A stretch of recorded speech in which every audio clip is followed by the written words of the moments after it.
Please remain standing. To give prayers. In the name of the Father, and of the Son, and of the Holy Spirit. Amen.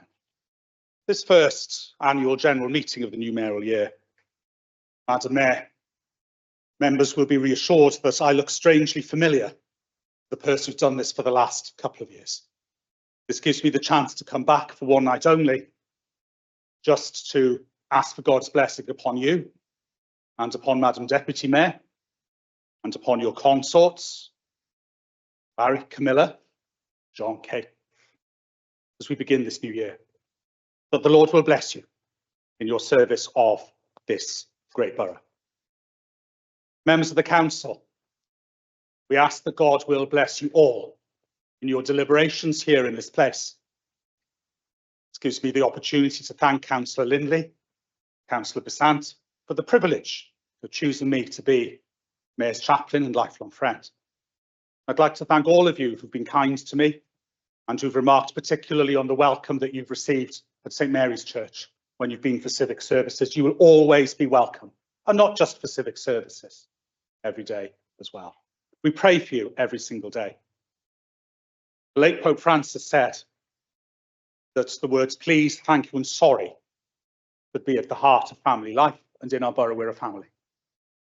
Doesn't mean to say we'll always agree with each other, as we know from our home lives, but we can disagree without being disagreeable. Maybe if we all said please and thank you a bit more, we'd have to say sorry a little bit less. We ask that the Lord will grant us civility in discourse, and that we'll always remember the great privilege to serve the people of this borough in what is a representative democracy. This gives me the chance to thank you all for your diligent service. I've come to appreciate all the more the vocation of public life and the privilege it is to serve.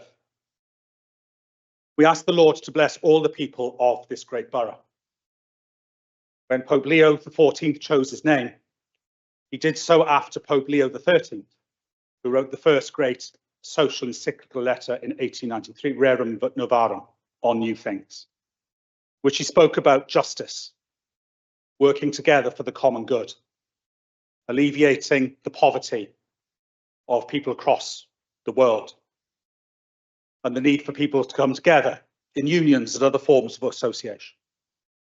So we pray tonight that everybody here will work for the common good of all the people of this borough, whether they voted for them or otherwise, and that the Lord will bless all who live and work and visit this great borough, the most beautiful borough in Britain and beyond, and that we will always strive to be faithful to those whom it is our high privilege to serve.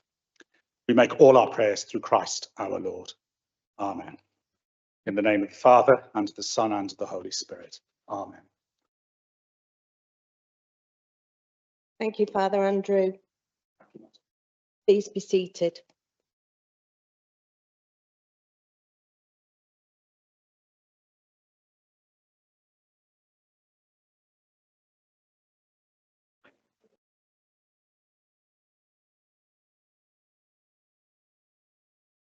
Welcome everyone to the annual meeting of Council.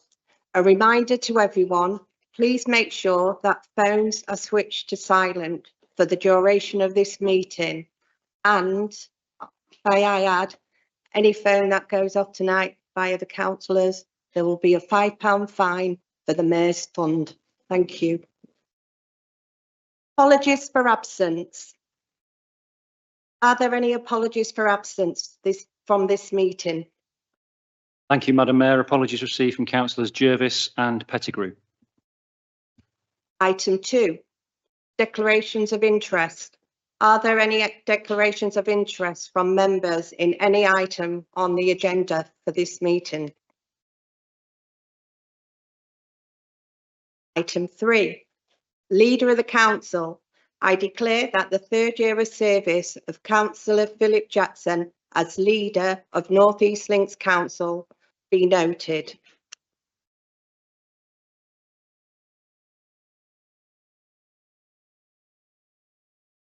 I will move on to item 4, Deputy Leader of the Council and Cabinet Membership. It is for the Leader of the Council to appoint a Deputy Leader to the Cabinet. This is not a matter to be voted upon. Councillor Jackson, will you now confirm your appointments? Thank you, Leader. Yes, thank you very much, Madam Mayor. And this is the first opportunity I've had to formally congratulate you on being elected as the first citizen of North East Lincolnshire, and I look forward to working with you over the next year. Thank you. First of all, Madam Mayor, I'd just like to thank my Deputy Leader and the Cabinet for all the work that they have been doing during the past year and the support that they have given me as leader.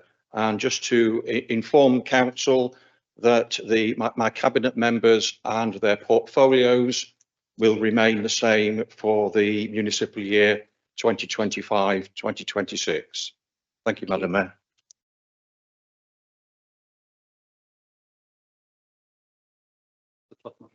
Councillor Clough. Sorry.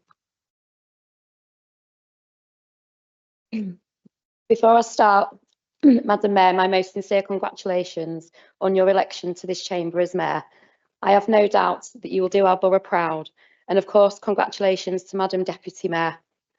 I hope you enjoy this civic year, and not forgetting our Chief Exec. It's his last meeting in this chamber at the end of a most distinguished duty to the borough. You will be missed, but you are leaving this authority in more than capable hands of Sharon Root. My group and I congratulate you and welcome you to new office. Madam Mayor, thank you for allowing me the opportunity to speak today. Allow me to extend my warmest congratulations to you on your election as Mayor. Your commitment to the betterment of our community is truly commendable, and I look forward to the positive changes that your chairmanship will bring. As we stand here today, it is important to acknowledge that the Conservative Party remain the largest party within our council. With this position, they do hold a legitimate right to appoint the leader of the council, which is currently Councillor Philip Jackson.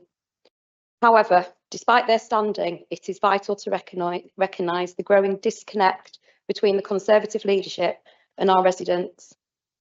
This gap has been increasingly evident, and it is our belief that the upcoming elections of 2026, the Conservative administration will see a decline in their influence as they lose seat after seat.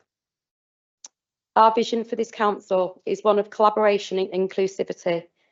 We believe in a more cooperative approach to governance, one that involves our residents rather than us imposing decisions on them. It is through this collaborative spirit that we can truly serve the best interests of our community. Beyond a doubt, these last 5 years have been challenging for every council across the country. We, of course, are no exception. The ongoing improvement journey in children's services, the growing difficulties in adult health and social care, COVID, the aftermath of Brexit, just to name a few. However, let us not forget that all administrations face their own challenges. The one prior to this 10 years ago was the Conservative Liberal government-led austerity that devastated communities like ours. But let us remember that it is the first duty of any administration to roll up their sleeves and get on with the job of delivering value for money services for our residents, regardless of what challenges are thrown at them. Madam Mayor, that is called leadership. Easy for any administration to cut with excuses, justified or not. That is not their primary duty. We are here to be guardians of the public purse, champions of place, leaders of community, in the good times and the more challenging times. The residents of this borough have high expectations of those who offer to be of public service in this chamber, and rightly so. In regard to this Conservative administration performance, it's been less than spectacular, but do not take my word for it. Let's look at the judgment of the residents of the borough. 4 years ago, the ruling Conservative group had 3/4 of the seats in this chamber. And the leader was always eager to boast about that fact. And now the electorate have decided that they should not have a majority or anything even approaching a majority. The residents also gave my group and I a democratic mandate as the principal opposition of this authority. We will do our duty in this chamber, in the committees and in this community, holding this administration to account for its words, its deeds and its failings. And more still, we shall hold to account groups in this chamber who are beneficiaries of backroom deals by them in the administration. Madam Mayor, we are all elected to serve our residents and communities in a fair, amicable, collaborative and transparent way, not to play party politics with people's lives. To do this, we all of us in this chamber need to listen to what the residents are saying. If we look at this chamber, it has no fewer than 5 sets of political values. We need to reflect that in the decisions we make tonight and ongoing. To do this, we need to elect members to positions based on their skills and public service that they bring to make our borough better. For far too long, we have seen members of this council take up key roles just to use them to allow the administration to mark their own homework. 1 minute, Councillor Clough. Or in the worst cases, shamelessly hijack it for their own political agendas. Madam Mayor, my group is here today to make an offer to this chamber, sincerely and honestly, that we are ready to work in the spirit of selfless public service, in a council with no overall control, with decision, debate and outcome reflecting that. If this administration and its allies are unwilling to do so, they should reflect on that whatever happens today, they will be held to account one way or another. Thank you, Madam Mayor. Thank you. Any other speakers? Councillor Jackson. Yes, thank you, Madam Mayor. I just wanted to take the opportunity to respond to a few points that Councillor Clough has made. And by the way, can I welcome you to your new role as leader of the opposition? But of course, you are still the opposition. And if Labour had been doing so well over the last few years and was as connected with the electorate as you claim to be, I'm sure you would have more seats now than you have. And we certainly wouldn't be the largest party anymore. But I think on the whole, although there have been ups and downs with our administration, I think we are moving the borough in the right direction, and one which most people support. They want to see investment in the borough, they want to see increased wealth and more jobs in the area, and all those things are happening. So I don't recognise most of the suggestions that Councillor Clough and allegations that she's making. If I can just say, Madam Mayor, a few of the highlights of this administration over the last few years. Record amounts of public investment coming into both Grimsby and Cleethorpes, clearly showing the confidence that governments of both political persuasions have in this administration. And that's on the back of that, we are attracting record amounts of private investment as well, seeing lots of new jobs and businesses moving into the area. As a result of the grant funding that has been coming into the borough, we're now starting to see the delivery of major regeneration projects in both Grimsby and Cleethorpes. We've seen rising living standards in the area since 2019, since we became the administration.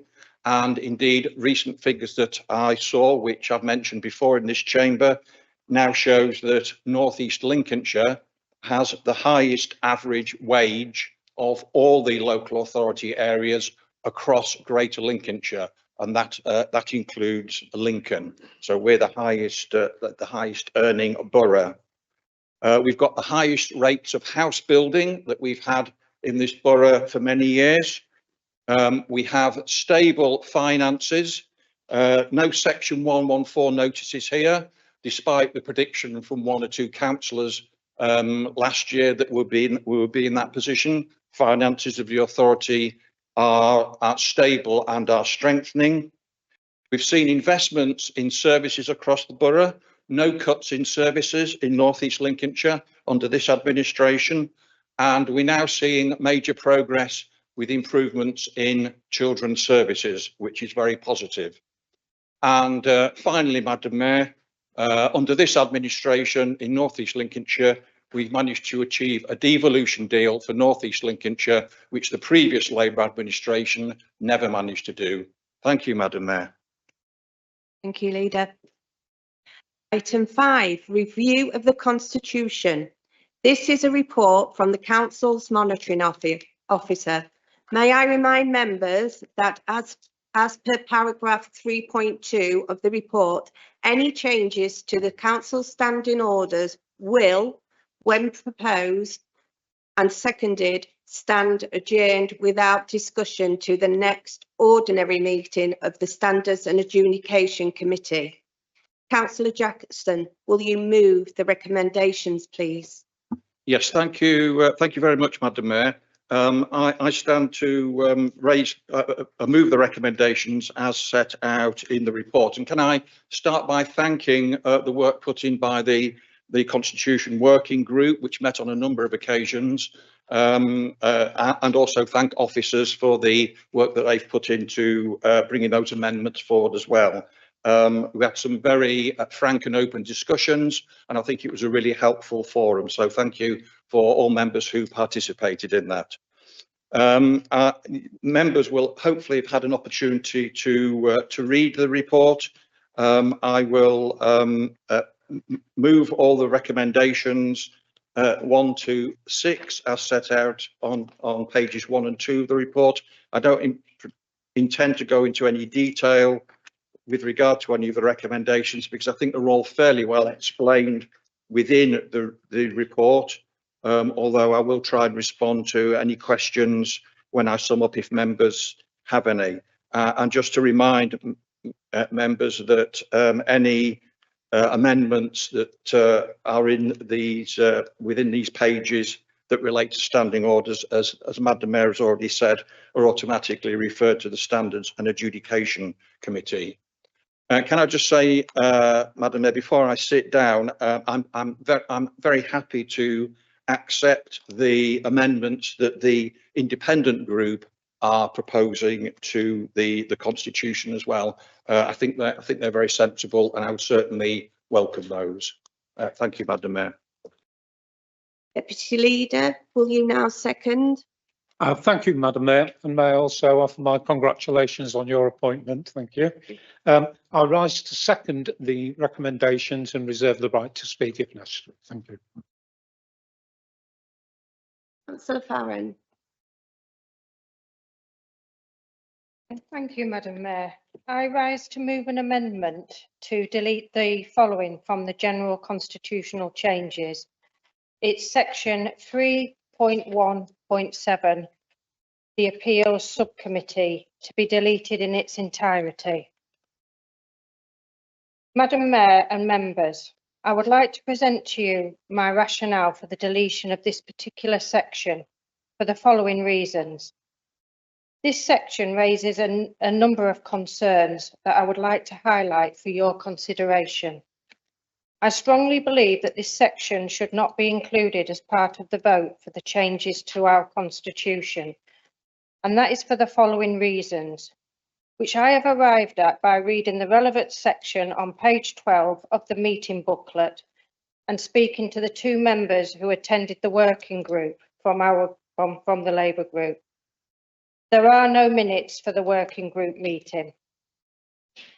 It is my understanding that this appeals committee will only be removed for employed officers. However, it will continue for chief officers. This, in my opinion, is a potential equality issue.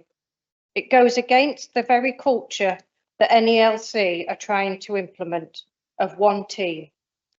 It separates and can also be seen as divisive. The legal issues that are stated as the rationale for the change, the privity issues, this is particularly confusing, as privity issues would be the same if members heard the appeal of a chief officer. Privity is, apart from being very complex, a part of contract law, which is the relation between a contract which entitles them to sue each other, the relationship between the two parties in the contract that entitles them to sue each other. But it prevents a third party from doing so. I strongly believe that members would need to understand how privity could be an issue in this particular case.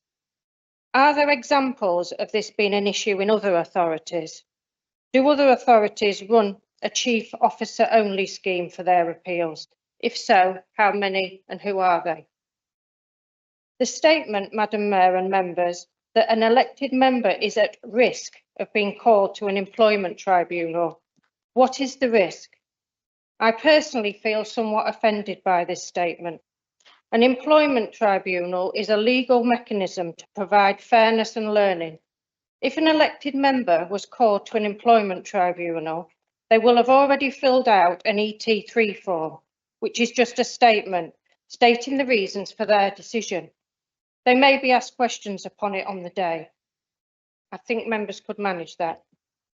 Could we ask how many councillors have been called around the country to an employment tribunal?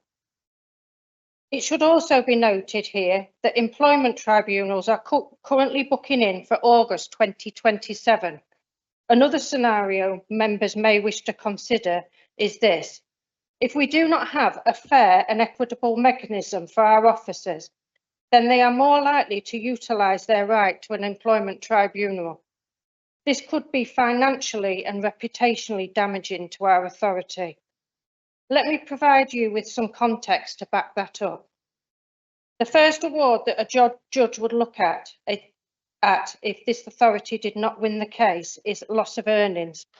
Given that 2027 is the first opportunity to hear a case, then I would ask, has the potential for employment tribunal claims been considered and factored into this? As it could appear that we are considering, as it could easily appear that we are considering every risk, despite the probability being unknown prior to our decision. I do not agree that there are no financial considerations. I also do not agree that there are no legal implications. A legal implication... 1 minute, Councillor Farron. Thank you. A legal implication even is stated in the paper before you, Madam Mayor and members, privity, along with references to other legal implication. The Labour group would like to have sight of an equality assessment, as this has the potential to change aspects of our employees' disciplinary policy, which would need to be consulted upon. This impact statement would also provide a clear explanation of legal concerns that are raised in 3.17 and the potential financial implications. The Labour group do not wish to stand by and let equality and fairness out through the door whilst holding the door ajar. Thank you, Madam Mayor. Thank you. Could I have a seconder, please? Councillor Patrick. Madam Mayor, thank you. I rise and to second this amendment and also reserve my right to speak. But before I do, I'd like to actually raise a point of order. Thank you, Madam Mayor. So obviously Councillor Farron has outlined that there are very clear financial and legal implications arising from this aspect of the proposal before us tonight. But if we actually look in the report at pages 18 and 19 under financial considerations, financial implications, there are no financial considerations to be taken into account as a result of the recommendations within this report. Financial implications as stated above, there are no financial implications arising directly from the recommendations in this report. 15 legal implications as set out in the main body of the report. Madam Mayor, I think there's a clear case that this is actually an incomplete report. It doesn't actually present all the information to members tonight to actually make an informed decision. And I can only conclude that this particular item needs to be withdrawn for further consideration and a more complete report so the members can make an informed decision. Thank you, Madam Mayor. Monitoring officer. Thank you, Madam Mayor. Councillor Patrick, good evening, members. Take your points on board, Councillor Patrick, thank you. But the decision before the Chamber this evening is whether or not to remove this reference from the Constitution, that of and in itself does not have any legal or financial implications. What you're alluding to, I would suggest, are the matters that would sit below that, should it be continued. But the decision itself, there are no legal implications or no financial implications arising from that. But I take your point. But I think in this case, because we're just looking for that to be removed, that there are no implications flowing from that removal. Madam Mayor, further to that point of order, am I to understand what the monitoring officer is actually telling us, that in the event there is this dismissal on this authority, this item is actually removed from the Constitution and someone is dismissed and it goes to tribunal and tribunal finds in favour of that former employee, and there is actually a compensation which otherwise might not have been given because an appeals committee might have actually ruled against that dismissal? Is the monitoring officer actually telling us that would not be a financial implication for this borough? Monitoring officer. Thank you, Chair. Thank you, Councillor Patrick. No, but what I am saying is, in accordance with the report, that mechanism will be replaced by something different. The second paragraph of 3.17 is clear that if the recommendation finds favour, then it's likely that going forward such issues be determined by director or assistant director in the subject service with professional support from lead in people and culture.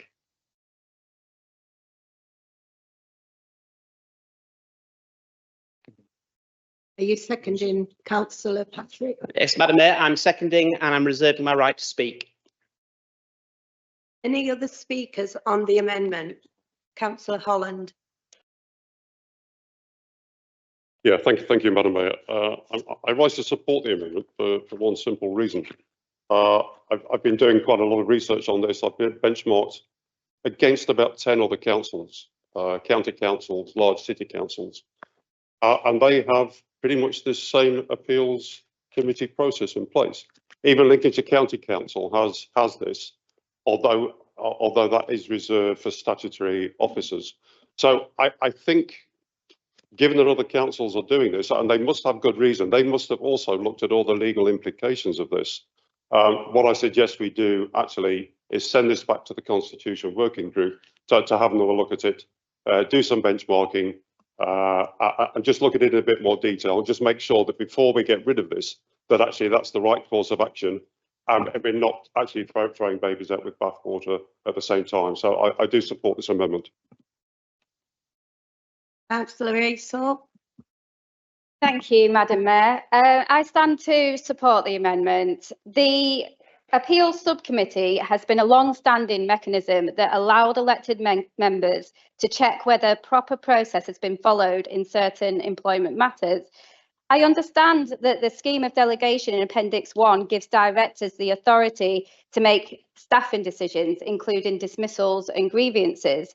That makes sense, as directors are in charge of their departments and employment matters need to be handled consistently and confidently by law. But dissolving the Appeals Subcommittee removes one of the few routes where employees could have confidence that someone independent of management is looking at whether the process was fair. Not just lawful, Madam Mayor, but fair. I understand there have been cases where councillors have misunderstood their role on the committee, but that's a reason to improve training and tighten procedure, not to scrap oversight altogether. And yes, legal risks exist too, but they can be managed as they are in many other councils. My real concern is that by removing this layer, we create a closed system where decisions are made and reviewed entirely within the same management structure. That might meet legal standards, but it might not meet the standard of public confidence or staff trust. So I vote to support this amendment and urge colleagues to consider a more balanced approach, perhaps by reforming the committee rather than abolishing it. Let's strengthen procedures and clarify roles, not walk away from the principle of oversight altogether. Thank you. Councillor Schultz.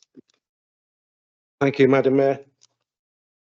I support the amendment and the idea from Councillor Holland to go back to Constitutional Working Party and have a review, because I don't think this has been well thought out. I understand certain officers have a view about what's happened at these appeals committees, but they're there as a level, a safety net, not just for the officer that's been dismissed or has a grievance, but for mistakes that may have been made in certain departments over procedures on the disciplinary path. If it's not stopped at an appeals procedure and goes to a tribunal, which the waiting list is about 2 years now, then there's a reputational, and as Councillor Patrick has alluded to, a financial risk. I feel we could just do better. We just make what we have better and trying to shut it down. I think we're just better than that. So I support the amendment. Thank you. Councillor Bright. Thank you, Madam Mayor. I was at the Standards Committee and was initially in favour of what's now been proposed. But I've been persuaded since then, listening tonight and speaking to others, that this certainly needs further attention. So I think Councillor Holland's idea of taking back to the Standards Committee should get accepted. Thank you. Any more speakers? Councillor Shreve. Thank you, Madam Mayor. I was also a member of the Constitutional Working Group, as were Councillor Holland, Councillor Bright, and the 317 does make it clear that this was subject to some considerable debate on the day, and by a small majority did go through, and that included two of the people who have this evening spoken in support of the amendment. So it's clear to me that the amendment will probably receive overall support, and on that basis I will support it also. Councillor Patrick, you're right to reply. Thank you very much indeed, Madam Mayor. I oppose this really in the strongest possible terms. I feel it's anti-worker, I feel it's anti-councillor, and I think it's going to lead us through a minefield of legal and financial mess that we do not want or desire. Worse yet, this authority is advertising for new workers, speaking what a great place it is to be employed, and yet tonight we're talking about the removal of a fundamental right that employees of this authority have had. Their parents have had it, their grandparents' generation could also depend upon it, and we're being asked here tonight to snuff this out, and it's nothing short of a scandal that we actually are. Sadly, this proposal for myself is not actually a surprise. This has been stalking us for 2 years or more, and it needs to be said that this proposal doesn't have its origins in the elected powers of this chamber, but in the appointed ones. This is why we all need to vote against what the report implies is a fairly benign change, done so because members don't necessarily understand the service that they're being asked of them if they must justify a decision at an employment tribunal. Madam Mayor, you and I both know that duties of this nature are already commonplace on this authority.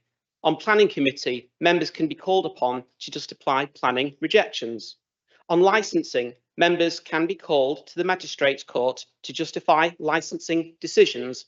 And let's not forget, every year we sit in this chamber, we debate, scrutinise and vote on a multi-million-pound budget across a multitude of services. And yet we are told by unelected persons in this chamber that we don't have the understanding to stand up in a tribunal and explain our thought process. Hubristic, patronising and wrong. And if it was such a concern, where is the training? Why are we going straight to the nuclear option? It's simply because the unelected powers of this council don't agree with the democratic constitutional decisions of members of this chamber, so they wish to remove them from our hands. This represents nothing less than a crisis of the officer membership relationship of this council, and it is unacceptable. I address directly our soon-to-be chief exec that this is going to be the first big challenge of your office, that the unelected of this authority recommend the removal of our legal constitutional decisions they don't agree with. This needs to be the first thing you deal with on your desk at 9 AM Monday morning. Make no mistake, however this vote ends, this fundamental duty of councillors, fairness and safeguarding, will be returned to our constitution one day. Thank you, Madam Mayor.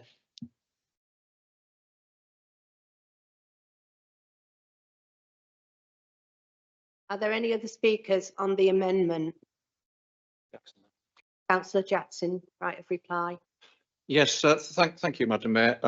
It's very obvious from across the chamber that there's a real strength of feeling on this particular matter that we ought to be looking at it again in the Constitutional Working Group. So I'm certainly more than happy to accept the amendment and to take it back. Thank you, Madam Mayor. Thank you. We are now going to take a vote on the amendment. All those in favour? That is clearly carried unanimously, Madam Mayor. Give me, that's clearly carried unanimously, Madam Mayor. And for the avoidance of any doubt, so paragraph 3.1.7 in the report and the amendment arising from it is deleted, and to all intents and purposes, and as discussed in the chamber, the matter will be referred back for further consideration at the Constitution Working Group. So this matter is now deleted for tonight's report. The rest of the report needs to be debated, Madam Mayor, if there are any other speakers. Councillor Morland. Thank you, Madam Mayor, and welcome to your office. I'm sorry I was unavailable last time, but I rise to make an amendment to 3.11. I'm concerned about the line for correct attire at all public meetings. What do we mean by correct attire? We have in this room a purely white audience. To many people, if we say correct attire, who is to determine what is correct attire? For example, it could be seen as discrimination in terms of dress, culture, ethnicity and religion if any one of those groupings were elected to this chamber. And so I want to know what we mean by correct attire. And it's also deemed that the chairman at any public meeting shall determine what is correct attire. That can be offensive. Let me just say that it's all right for us to, those of us who've got spare time, but if you work for a living and you get time off to attend a meeting, then you may not be able to change in time for that public meeting. And I find that that's offensive on two levels. One, for the councillor themselves to say that they haven't made an effort to dress in correct attire. The other is that it would mean that the members of the public would not be able to have that elected member's voice heard appropriately. Again, discrimination. So we can see through this that this hasn't been thought through at all. It is unclear, and for me, it leaves too much at the behest of the lead group. And it does have connotations of being patronising to those of those groups that I've already indicated, which I don't need to go through again. So I think we need to be careful, because we have got to recognise that in this area, we have now got more ethnicity, more religious groupings that are not what we would call the white ethnic groupings.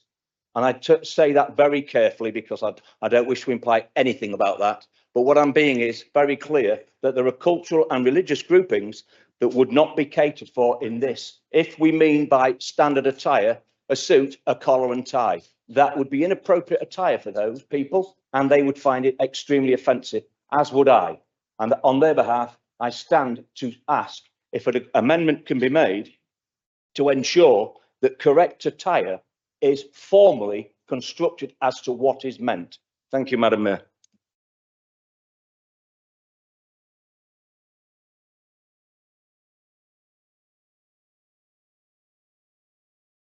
Can we have a seconder, please? Councillor. Right, second, Madam Mayor, and reserve the right to speak. Councillor Freeston. Thank you, Mr. Mayor. I'm rising to completely oppose that amendment. It is the most stupid, pathetic and politically motivated amendment I've seen in this chamber. And what I will say is I will be taking a clip of that and I'll be using it to show the voters exactly why you shouldn't be voting Labour. You are displaying the reason the public are hating Labour right now. I suggest you grow up and stop making everything so divisive. Somebody from a different ethnicity can still wear a shirt and tie. Stop with this awful nonsense you're spouting. Thank you, Mr. Mayor. Madam Mayor. Councillor Mickleborough. Councillor Mickleborough. Yes, Chair. I'm not from an ethnic minority, but I hate the idea of wearing jackets and ties. And if you go around to a lot of the people on the estate, when they see somebody wearing a jacket and tie, they'll probably say, oh, has he got a job interview? Has he got a funeral? Has he got a county court judgment?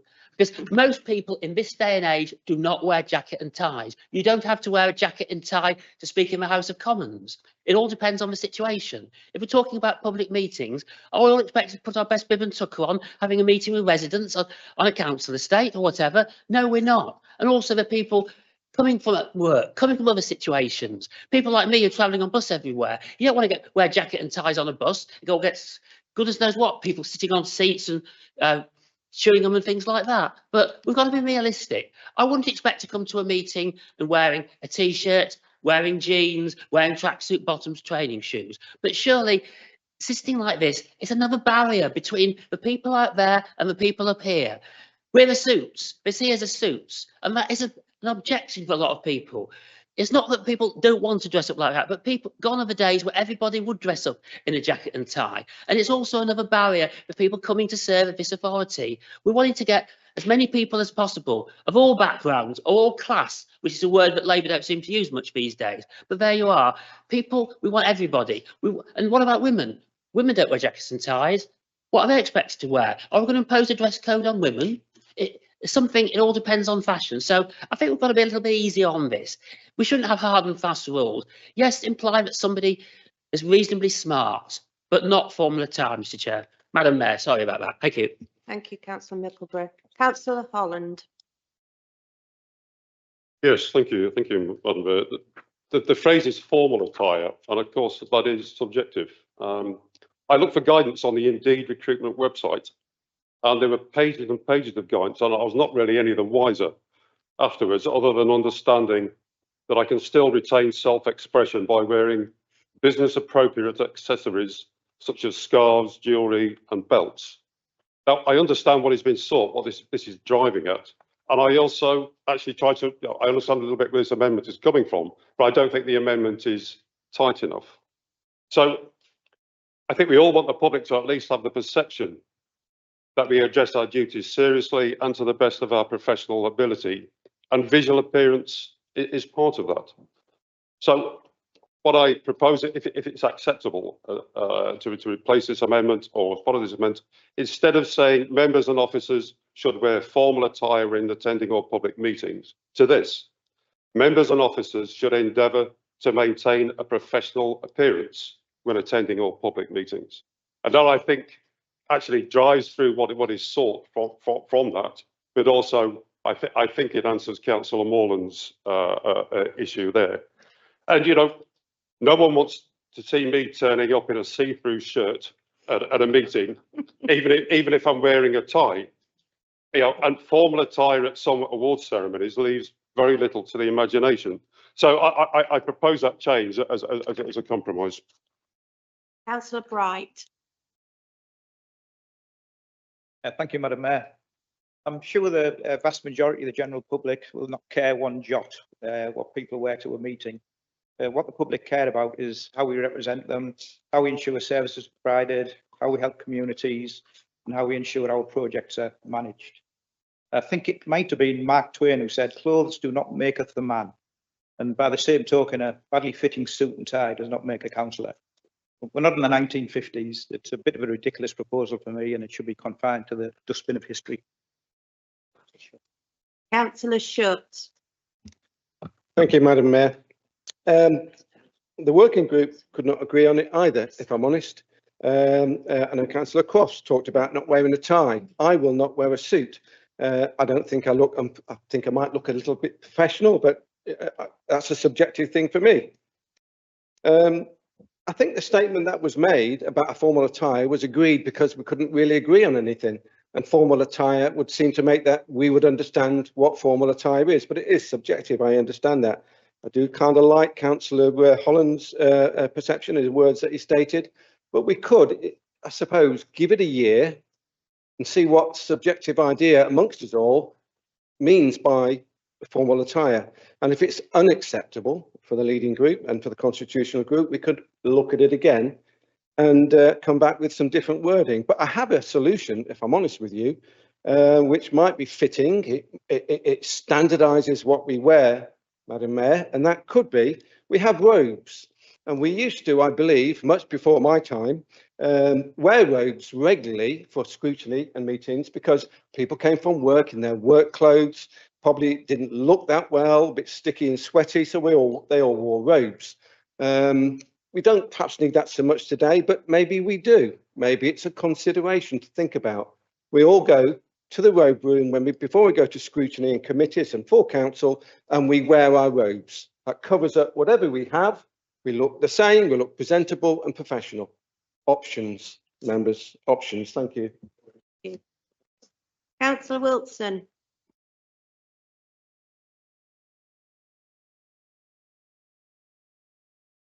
Thank you, Madam Mayor, and congratulations on your election. I think the wording in the Constitution leaves a lot to be desired.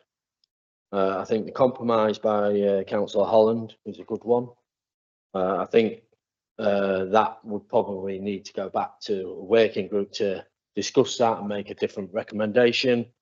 So therefore, I think this paragraph that's in there needs to be thought about as the other paragraph was. Let it go back to the working group, have a look at it. Let's see what this council is saying in the debate, and let's reflect that and come up with a different form of words like Councillor Morland wanted. So I agree with Councillor Holland that we can find a different form of words. I think that this is, as Councillor Bright said, from the 50s in the type of words and sentences it uses. You know, I'll wear a suit for full council, but scrutiny, I try and wear smart casual stuff. Sometimes I go straight from work. I've been in my work clothes before. I've been in my work uniform before, because I've had to have time off and literally come straight to the meeting to make it. Does that make me change what I do? No, it doesn't, Madam Mayor. And so there are occasions, especially for working folk on the council, and we do want it to be represented. This council, every group will want this council to be representative of all ages and all demographics. So working groups are one of those demographics. This paragraph can actually make it more difficult to get to these committee meetings that like during the day and things like that. So I think we need to find a resolution to this. Instead of changing the words, I think we just need to send this paragraph back for reconsideration, Madam Mayor. Thank you. Councillor Bassan. Thank you very much, Madam Mayor, and can I congratulate you both on becoming Mayor and Deputy Mayor.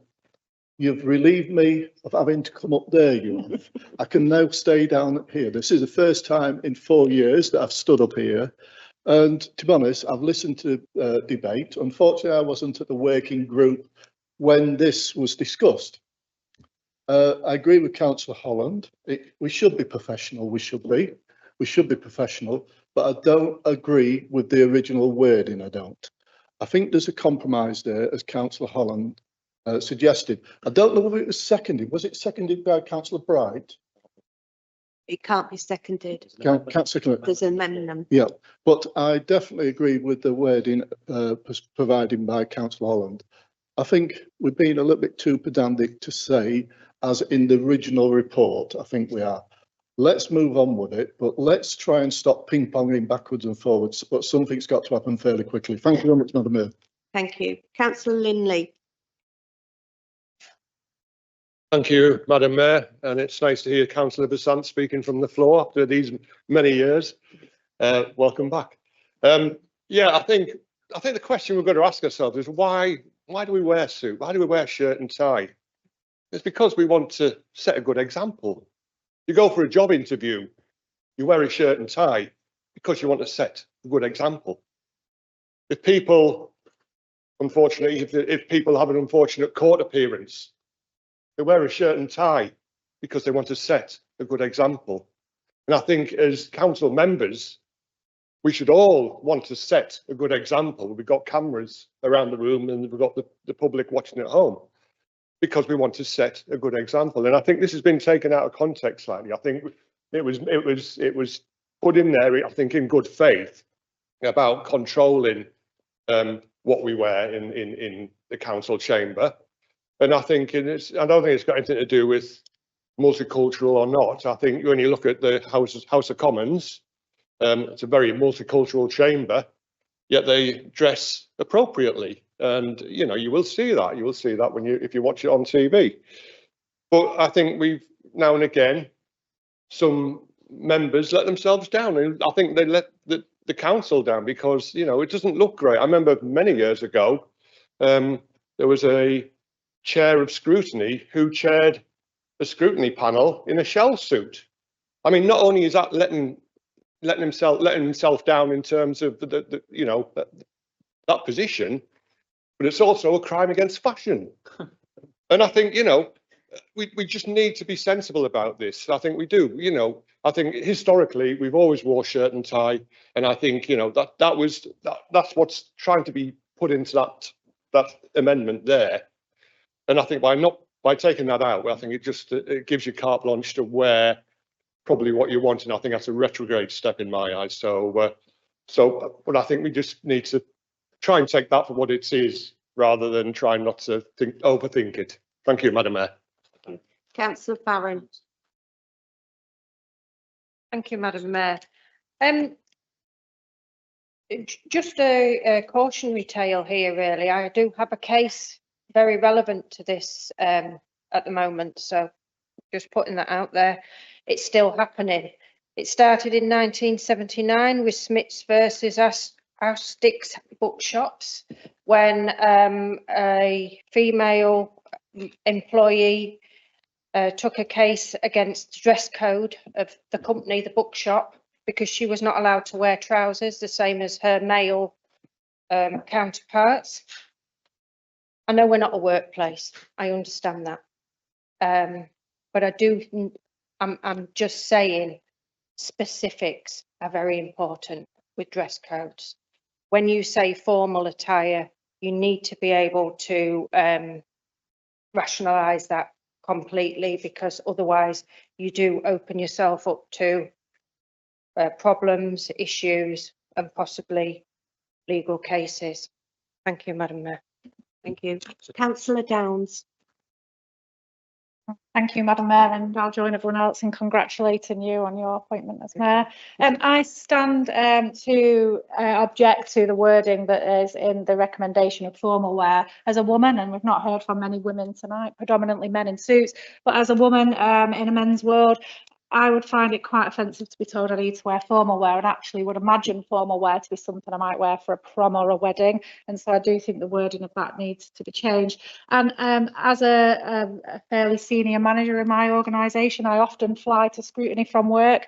And as a director of my organisation, I'm taken quite seriously, Madam Mayor, if I come in my trainers and trousers and nobody's ever picked me up on my performance in my role or the reputation that I present to the organisation that I work for, and I'd find it wholly offensive if I was asked to leave scrutiny at the discretion of the chair because I'd turned up in my trainers. I'd much rather be held accountable and asked to leave because of my performance in scrutiny. And I think that's where we need to really focus, is on the performance of us and not actually what we're wearing. So thank you. Thank you.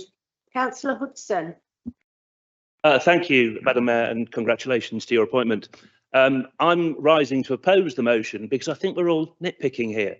I think formal wear is a perfectly fine example. Everybody here is correctly dressed tonight. We all know what's expected of us. I think it's making sure we don't turn up in t-shirts and shorts. And the safeguard, if anybody's worried, is it's at the discretion of the chair. Now, when I chaired Health and Scrutiny, Councillor Wilson once said to me, "I'm coming on my bike, I won't be wearing a suit. Is that okay?" And because I valued his opinion and still do, of course it was okay. That was acceptable. He was coming from work. So we're all sensible people. We know what formal wear is. There will be circumstances when we probably can't make wear suits and ties. So based on that, I think we need to carry on as we are and oppose the motion. Thank you, Madam Mayor. Councillor Patrick. Yes, thank you, Madam Mayor. Councillor Lindley, I also remember that particular councillor that used to come to community scrutiny in his shell suit. That was the absolutely amazing, as was Councillor John Paul Howarth. And if he's watching tonight, he's sorely missed on this council, even after all this time. And I appreciate what you say, but it says at the discretion of the chair. But I would remind you, Councillor Lindley, he was the chair of that committee. So that was a bit of a moot point you made on that particular point. But I mean, I do agree that members should be dressed appropriately, you know, whatever that means. At meetings, and we should be, for the most part, formal in how we actually address each other. But this amendment is just clumsy, it's unnecessary, and simply put, what is correct formal attire? It's subjective, and dare I say the wording of this amendment to the Constitution is flawed, and I don't know if the monitoring officer would agree with me on this particular point, but it uses the word should, not will, not must, not make compulsory, but the word should. And if we fail to do what we should, as members of this are on authority, and we were sanctioned over what we should do, well, Madam Mayor, frankly, the Standards Committee would be meeting weekly. And how would this even be enforced? Will members be booted from a committee for having trainers on? And moreover, I've been on this council for many years, and not wanting to name issues, but many men in fine suits have said terrible things and done terrible things and made terrible decisions. We don't need to raise the quality of the dress in this chamber. We actually need to raise the quality of the councillors. And when I talk to residents, they've never spoken to me about what councillors wear or don't wear. They're bothered about the decisions that councillors make, quality of decisions and quality of outcomes. But I think tonight, one plea I would actually make, Madam Mayor, if the Constitutional Working Group could recommend a specific line in the Constitution that forbids Councillor Holland rocking up to any committee in a see-through shirt, I would be much obliged. Thank you, Madam Mayor. Thank you. Leader to reply to the amendment. Yes, thank you, Madam Mayor. This was one of two amendments which I thought might cause some controversy tonight, and we've already withdrawn the first one, which did prove to be controversial. I just wanted to welcome Councillor Besant back to the floor of the chamber. Like me, he'll probably be able to remember in the old Grimsby Borough Council days that we used to wear robes at full council meetings, not at scrutiny meetings, at full council meetings. And I personally would like to see that come back, but I must admit I've never proposed it because I'm not sure it would actually get general support across the chamber. But anyway, at some point in the future, who knows? In fact, those robes that we wear on formal occasions, they were actually, you know, donated to Great Grimsby Borough Council with the aim of being worn at full council meetings. And I think it's a shame that we don't wear them anymore in that situation. Now, even if we decide tonight to withdraw this amendment or maybe take it back to the working group for another look, I would just remind members that we do currently in the Constitution have the protocol for member officer relations, which has been part of the Constitution for many years. And in that protocol for member officer relations, it does say members and officers should dress formally when attending all meetings. So this rule has actually been in place for many years, but clearly has been breached on quite a number of occasions, particularly at scrutiny. Like Councillor Hudson and Councillor Lindley, I do think it's important that we appear to be credible when we're making decisions and that we do set an example. And that's why I think it's important that we do dress appropriately. And I also note that as Councillor Hudson very clearly pointed out, that any dress code would be at the discretion of the chair of a meeting. So I understand the situation where Councillor Wilson is maybe coming to a meeting straight from the workplace. And in that situation, if I was chair of the meeting, I would take that into account and allow him to be in his work clothes, whatever there might be in that situation. So that discretion is there. But I think, you know, where we can, we should be dressed in a more sort of formal way. Having said that, I don't think formal attire would be my first choice of words for what would appear in this particular part of the Constitution. For me, formal attire is black tie, actually, and I certainly would never come to either a full council meeting or a scrutiny meeting in black tie. So I think there's probably an argument for taking this back to the working group to see whether we can come up with a more acceptable form of words. I think the professional appearance suggestion from Councillor Holland has some merit. Appropriate business attire might also be one that we can use. But nowhere in the Constitution does it say jacket and tie, and never has done. And I don't think we should use that phraseology, because we need to make sure that we're using a phrase that could be applied to all members of the council. So I would certainly be happy to take this one back and have another look at the wording without losing the principle of what we're trying to achieve. Thank you, Madam Mayor.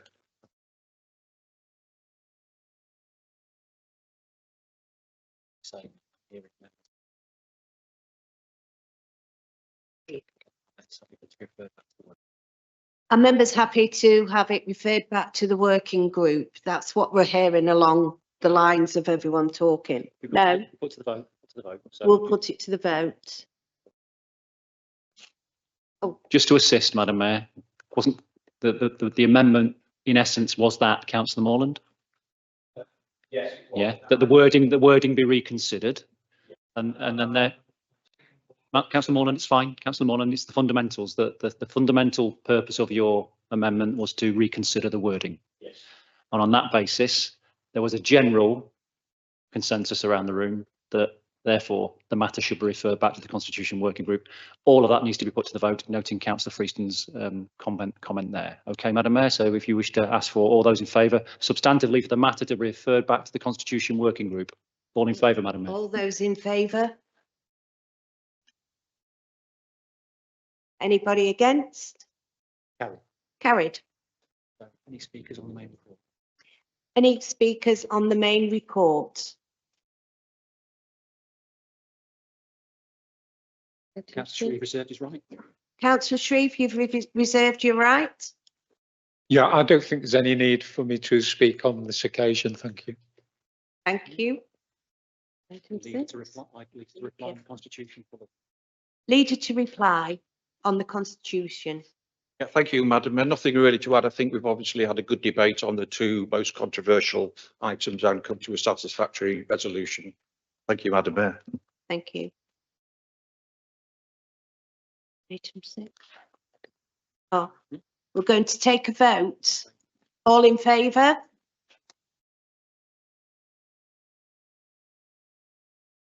The amendments and the changes we've done, and the rest to be carried forward. So members, drop your hands for a second. Just for clarity, Madam Mayor, you've quite rightly asked for a vote on the Constitution report that's before you, members, as amended. All in favour? Anybody against? Carried. Carried. Item 6, meeting of the timetables 2025 to 2026. This item sets out the schedule of dates of full meetings 2025 to 2026. I now ask the leader of the council to move the timetable as set out. Thank you, Madam Mayor. I rise to move the schedule of meetings for the 2025-2026 municipal year as set out on agenda item 6. Thank you. Seconder? Thank you, Madam Mayor. I rise to second. Thank you. Speakers? Any speakers? Councillor Humphreys. Thank you, Madam Mayor. I'll also join in and congratulating you and the Deputy Mayor. It's a really pedantic point, but it shows that I've read the timetable. I was just querying Thursday, 30th of October, for some reason, the Town and Parish Liaison Committee is at 7:15 as opposed to 7. So like I say, it proves I've read it, but I had no idea why that was. So I've highlighted it and gone, maybe I should raise that and check if there was a particular reason, if it should be at 7 like the rest. And provided if that is the case, I have no other options, no other comments to make. Thank you. Thank you, Councillor Humphries. It's correct time. Thank you. Any other speakers? Recommendations to the vote? All in favour?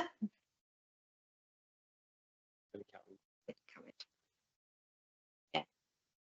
Thank you. Now I'm going to slightly change the agenda. We're going to have item 9 to debate first. Thank you. That's the next item.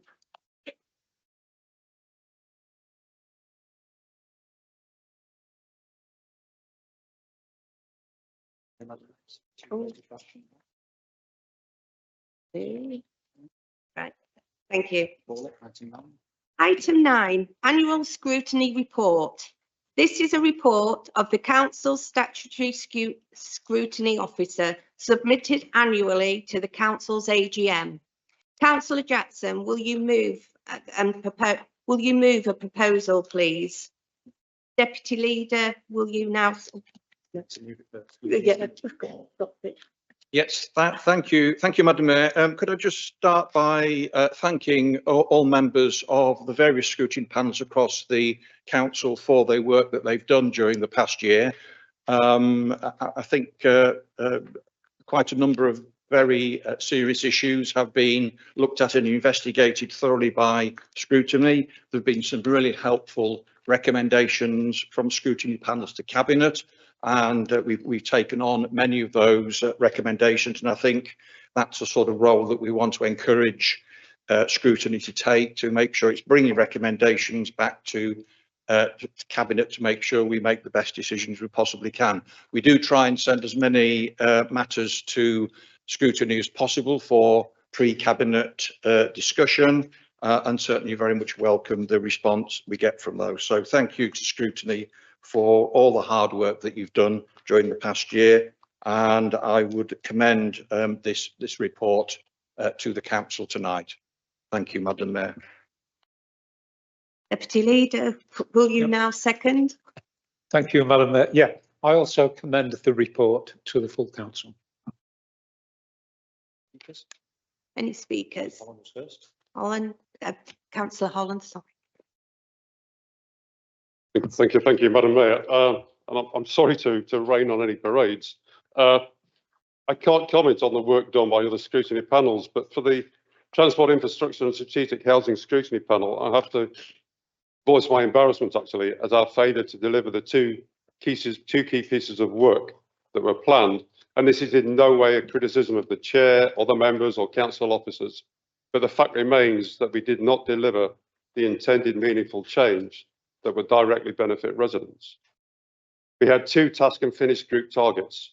Work on the first target to look at traffic management coordination in answer to public concern and often anger about traffic delays and roadworks didn't start until November the 26th, 2024, when the scope was considered. So half the municipal year had already passed by at this point. The work was never completed and no recommendations have been made to Cabinet or full council. More crucially, the second working group was to take a detailed look at affordable and social housing need and strategy. And this really deserved a select committee approach. We have hundreds of people on the urgent housing waiting list. As of August 2023, the last date I can find a precise figure issued by NELC, there were 5,225 people on the social housing waiting list. And yet the working group was not formed and didn't even get as far as developing terms of reference or a scope of work, even after 1 year. If we don't have the resources to make any contribution, never mind a significant one, into at least trying to address problems of this magnitude, then visits to various facilities, as interesting and informative as they are, pale into insignificance. I feel personally that on balance, the year has been a failure, not a success. And I emphasise again that I'm not pointing any fingers to blame others at all.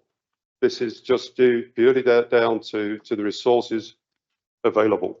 And we have to recognise the resource constraints that we have. But it doesn't make the results any easier to square with the outputs needed. And the public may perceive that we don't take issues such as these particularly seriously, which would be the wrong perception. Councillor Humphreys. Thank you, Madam Mayor. I must say, Councillor Holland stole my thunder a little bit, to be fair. I sat on the same scrutiny committee as him and had some similar points. Scrutiny, of course, is about examination and investigation. And it's worth mentioning a few learning points from my first year as a scrutiny panel member. There was one occasion when I had an unanswered question by Equans. It was a bit confusing because I wasn't sure if it was unanswered or misunderstood. So I tried again and I was basically told something along the lines of, well, we can't really answer that and we're going anyway. So it never got answered. So really, I think in hindsight, that's something I should raise with the relevant assistant director. There was another instance where scrutiny, the transport infrastructure, strategic housing scrutiny panel had a lengthy debate on an issue, made a recommendation, and the cabinet, which admittedly was only a few days later, didn't get to see or discuss that recommendation, which is a matter I've raised. It's a definite learning point, but I was surprised to see that type of incident not mentioned in this report to be even-handed, to say what's gone wrong as well as right. And thirdly, there was definitely a missed opportunity when, similar to what Councillor Holland said about housing, the community's scrutiny panel did a trip to a local housing provider, but it didn't even occur to them to invite the transport infrastructure and, can I emphasise, strategic housing panel to attend if available. That sort of collaborative working from scrutiny might have been a good idea. So yes, a good report. Yes, some definite glitches and some room for manoeuvre and improvement.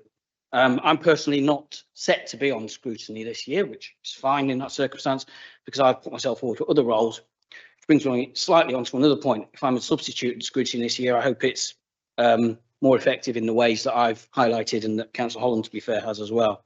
And on a separate side point that comes on to this is why I think these matters need to be pushed up the agenda. I think it's only logical that at this AGM and at future AGMs that the annual scrutiny report is taken before we decide who sits on what panel, because it doesn't follow to me that if the agenda had stayed as it was, we'd have decided who was going to be on all the panels and then we'd have discussed the actual quality of scrutiny. So I think it's right that we've had the opportunity, myself, Councillor Holland, anyone else that wants to comment, as how scrutiny is done. And I think, to be fair, it should always be higher up the agenda at the AGM to discuss scrutiny, because scrutiny is that important, particularly when you've got a no overall control administration, particularly when the ruling group are proposing one of their members, my ward colleague, be on all 5 scrutinies next year, which I frankly think is ridiculous. I don't know if his wife agrees if she'll be happy or not. I mean, at the end of the day, we're there to challenge and to pick up certain themes. I found it challenging being on one scrutiny, especially when there was an overlap with another scrutiny. To be on all 5, maybe it's a blessing, but that leaves, if it happens, Councillor Lindley set to go to at least 25 meetings, bless him. And that he might enjoy that, but I just don't think it's appropriate. And I think it actually highlights a lack of willingness of other members of the Conservative group to put themselves forward for more scrutinies and to play their part in the criticism of their own regime. You're there to be critical friends. The report quite fairly says scrutiny is a non-political process. So why would one party put 5 people up for that one role? I'm not sure, but there we go. Like I say, I think there's much to learn. I would be appreciative if we could consider moving scrutiny up the agenda for the AGM in future, if we can do that. But whilst I say a bit of a mixed year, certainly some learning points, Madam Mayor. Thank you. Thank you. Point of order, Madam Mayor. Can I just clarify, please? That, I mean, he's made a statement there that there's actually no limit on the amount of scrutiny panels that an elected member can sit on, because I think he's saying there that, that clearly that's too many, and I think there is no limit, and I think, you know, it's an important point I'd like to make. So can you confirm that, please, Madam Mayor?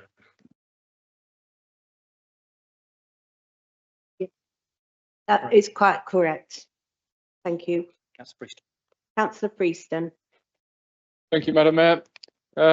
I'm rising to say that I don't think the scrutiny arrangements in this council work, and I don't think they've worked since I was first elected. We all know that decisions. Councillor Freeston, you're supposed to be talking to me, please. Sorry, Thank Madam you.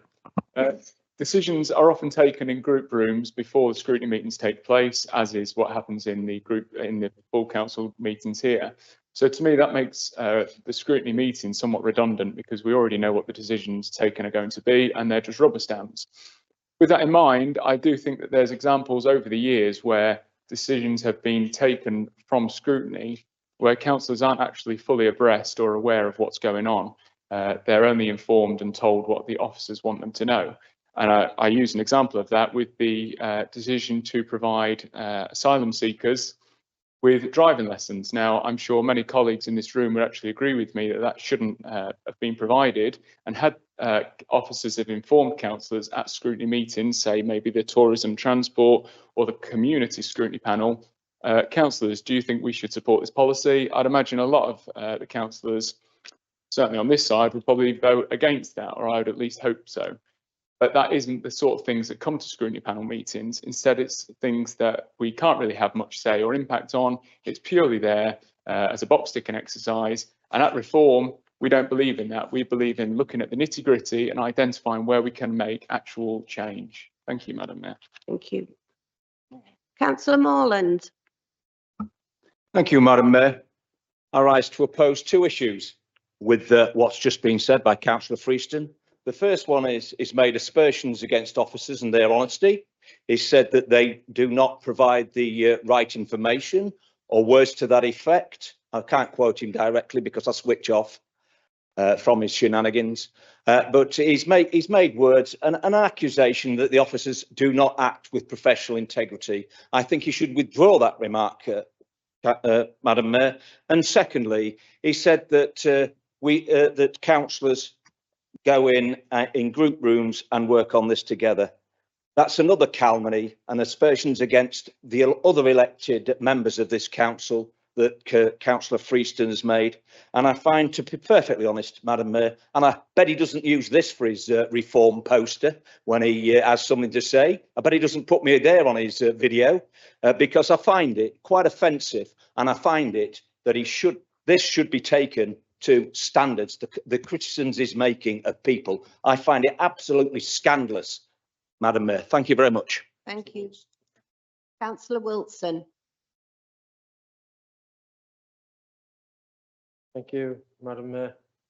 I think the annual scrutiny reports are good. I've read it all. I've read all the chair's comments. It's interesting, the different styles that the chairs have got in the comments. What is scrutiny? Well, scrutiny makes a difference by looking at the issues and making recommendations, making suggestions. But at the end of the day, it's down to the cabinet to actually make those decisions, taking on board what scrutiny says.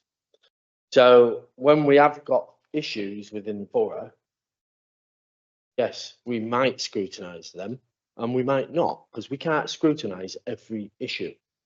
It would just be here all the time. But the cabinet needs to make decisions.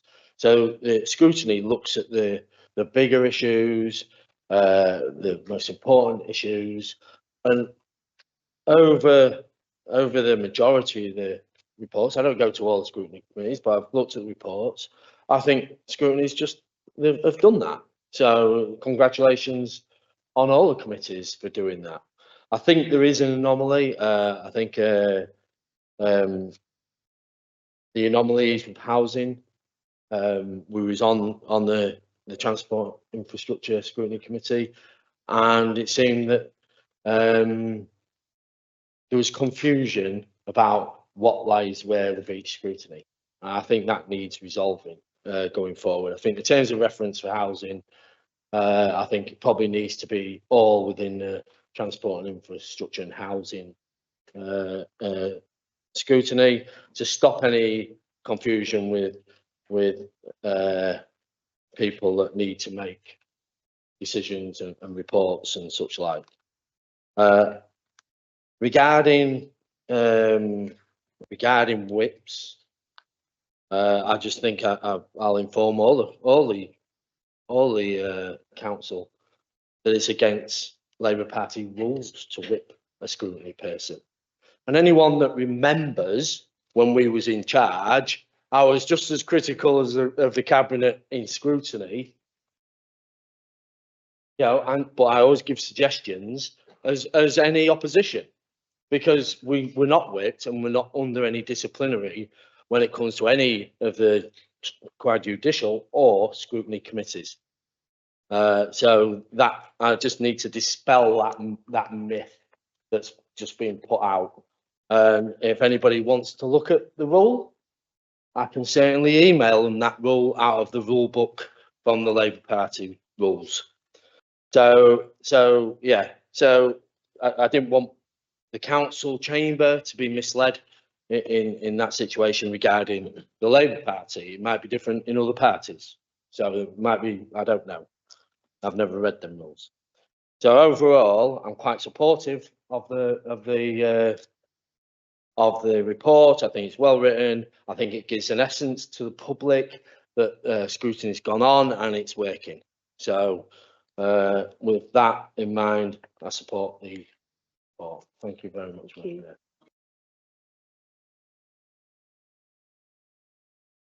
I'd just like to take back my comment about all groups. I'd actually like to apologise to the independent groups because from my experience, I've not seen them voting on block. So I do take that back and I apologise for including them in it. Thank you. Councillor Mickleborough.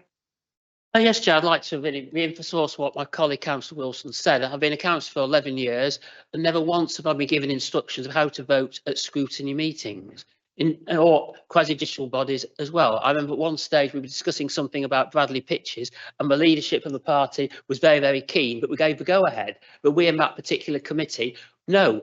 We're listening to what people are saying and making a decision what's in the interest of the borough. And that's what scrutiny is like. There was one recent tourism meeting where we felt that people hadn't got the papers in time to make an informed decision on that. So we had a cross-party decision. We're going to come back and discuss this item next week. So I can assure you, Oliver, I know you're nothing to do with the Labour Party, but you were to do with the Tory Party. But in the Labour Party, we certainly do not discuss scrutiny and give instructions to people. And for example, on my side, if they did that, I would feel, what's the point of being on the scrutiny anyway? But I like going to scrutiny. I like making questions. Thank you, Chair. Thank you. Councillor Henderson. Thank you, Madam Mayor, Madam Deputy Mayor. Congratulations on your appointment. So I think scrutiny is what you make of it. And I think we've all got a duty to control how we show up to scrutiny. So too many times I've been at scrutiny meetings where members haven't read the papers. They've not thought about it in advance. They've not constructed well-formed questions. The discussion has been a bit rambly. It hasn't resulted in any decisions, actions, or recommendations. One of the scrutiny meetings in our programme was cancelled this year due to lack of an agenda. We have chairs who don't consistently turn up and get subbed into their roles. I think we've all got a duty to do a little bit better at scrutiny, and we can complain about parties and groups and blocks and all those kinds of things. But the one thing we can all control is how we all individually show up and what we do in advance and what we want to get out of these meetings. And I would say that I do find the report was a bit of a self-congratulatory tone, really. I thought it was like, aren't we great? Look at what we've done. But actually, to Councillor Holland's point, it's not about what we put in and what we've done. It's what we've achieved. And what if we'd achieved all the things that we were supposed to achieve as people turn up to scrutiny? Wouldn't be having things happening like Corporation Bridge and other things like that that are weighing our community down. And that's what the public look at. So the public look at us and they go, how good are you at scrutiny, really? If we get into these situations. And I think that's the question we need to ask ourselves, rather than necessarily spending a lot of time writing a self-congratulatory tone that doesn't really help anybody. Thank you. Thank you. Councillor Shutt. Thank you, Madam Mayor. I agree with Councillor Henderson. He stole my thunder, really. A lot of good things are done in scrutiny. I only do communities and audit and probably a couple of other things last year. In general, members are very diligent, very hardworking. But in communities, I did find at times very challenged once a member walked in and asked the officer for the papers. I just spent the last 3 days spending about 8 hours going through the papers. Now that's me. I understand it's subjective. You do what you feel's best, but it doesn't look good. It doesn't make me feel good as a member that I'm working that hard and someone can't be bothered to read the papers. So I think in this report, as already been said, it's all about eulogising how good it is, and the chair's saying that they're fantastic officers and great. There should be a section at the bottom, if I was chair, which is probably never going to happen, I'd have a bit at the bottom about what we could do better. And I think that's what's missing in a lot of what we do. We eulogise what we do well, or we think we do well, but no one wants to stand up and say, I don't want to offend someone or the officers, or I don't want to about the members. We need to work on getting better, and we need to change the way we're thinking about that. Thank you. Thank you. Councillor Patrick. Yes, thank you, Madam Mayor. For someone who's been on this authority for a long time, I've been on quite a few scrutiny panels and seen quite a few things, and admittedly, it's not always performed the way it should do. And I'll be very honest and humble in this chamber, even at times that perhaps some Labour scrutiny chairs in the past haven't necessarily performed scrutiny in the way it necessarily should have been done, as has happened across, I think, a lot of groups in that time. And I completely take on board perhaps some of Councillor Freeston's challenges over these matters, and we need to do better. And if we take on a role of a chair of scrutiny, it is, and I don't want to use the term lightly, it is a sacred duty to get those best outcomes for the borough. And sometimes, perhaps, dare I say this as well, when your own party is at administration, they do things you don't necessarily agree with and things that you think we could actually do better. And it takes a lot of courage on scrutiny to actually say that, to try to push for better outcomes. And I think we all do need to do that. And this year, certainly some of the things I've seen on scrutiny has really made me think that some of the scrutiny chairs perhaps aren't necessarily there with that sacred duty of public service to the borough. They aren't necessarily sitting independently. They've got a lot of other things on their mind at the back, where the first thing they do or say at scrutiny isn't what's in the interests of the borough as a whole. But I'm not going to just stand up here tonight and say scrutiny chairs being rubbish. They are rubbish. I mean, I'd like to say something a bit different, that this year, I think it's the second year, isn't it, of Councillor Sylvester? There you are. Admirable chair on children's scrutiny, obviously done the duty that was put to you by scrutiny, very fair with all the members in the room, and with other scrutiny members has very much been part of that improvement journey that we've so much needed within children's. And it's not unfair to say that we have disagreed perhaps at times about the odd chair's ruling, though I'm not an argumentative person when it comes to procedure. I don't know why you're all laughing. I don't know why you're all laughing. So I do hope that whatever scrutiny chairs we do pick tonight will do the right service by the borough. They will actually put residents first rather than the interests of their own parties. And I'd like to actually think that Councillor Freeston, in the best way possible, I hope this municipal year, perhaps we can prove you wrong. Thank you, Madam Mayor. Councillor Croft. Thank you, Madam Mayor, and welcome to the job. Councillor Henderson, you should always celebrate your achievements. Take on board what they've said. Yeah, I do agree. What could we do better? What, we've had Councillor Humphrey also give a good suggestion. Scrutiny panels, take that on board. Take on board some of the things that Councillor Freeston has said. We don't find out everything. We're there, we can ask certain questions, but the scrutiny report in whole is a good report, Madam. And I think, everybody should celebrate their achievements, but we can do better, like all my opposition partners have just said. So thank you very much. Thank you. Councillor Jackson. Yes, thank you, Madam Mayor. I think it's a really good constructive debate we've had about scrutiny tonight, and I would agree with a lot of the points that have been made, both positive and negative. I think that Councillor Cross probably summed it up really well. I mean, he's been on the council a year now, and he's had an opportunity to sit on quite a number of different scrutiny panels because he's been a substitute on a number of them. So he's got quite a broad experience. And I think he summed up the situation quite well. I mean, before I was leader of the council, obviously I was a member of quite a number of scrutiny panels over the years, and I chaired 2 of them for quite a period of time, not both at the same time, I hasten to add. So yeah, I've seen scrutiny both as a member and as a chair. And I think, you know, there are a number of lessons we can learn from what's been said tonight and the experience of members. I think Councillor Wilson's gave a very balanced view of the way scrutiny works. And I know Councillor Wilson's a very experienced and well-respected scrutineer in this council.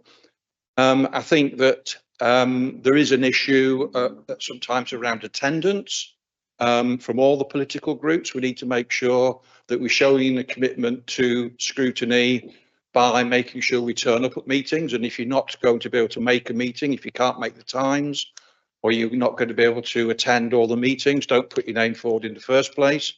And, you know, I note the suggestion that members shouldn't necessarily be on putting the names forward for 5 scrutiny panels. But if you've got an individual who's a regular attender and who's got a good history of attendance, that's actually far more important than somebody who's only on 1 scrutiny panel and who hardly ever turns up. And, you know, we have had 1 or 2 examples of that in the past.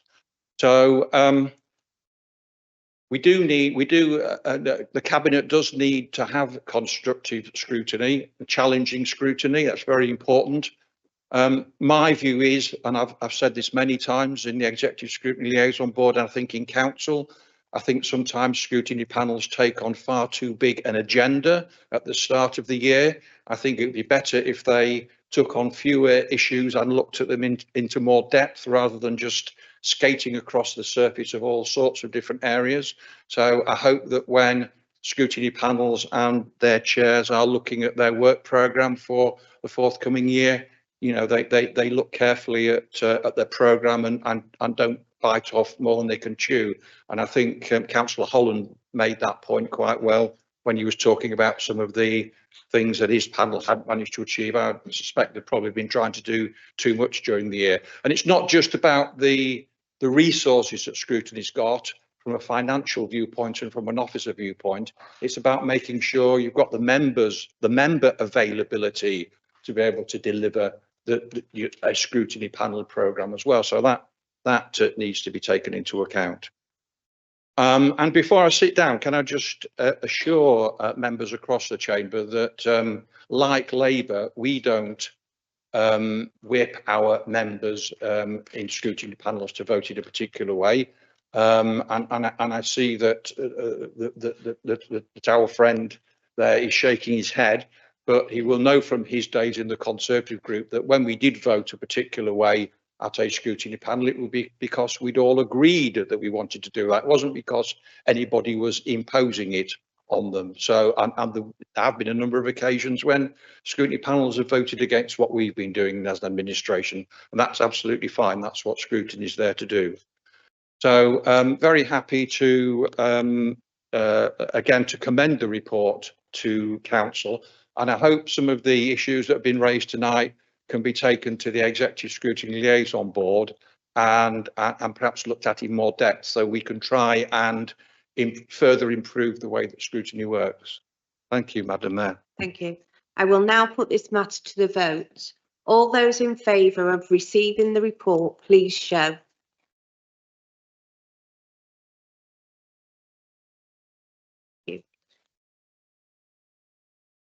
We're going to now take a 5-minute comfort break and then go back to the original agenda. Thank you.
Please be seated.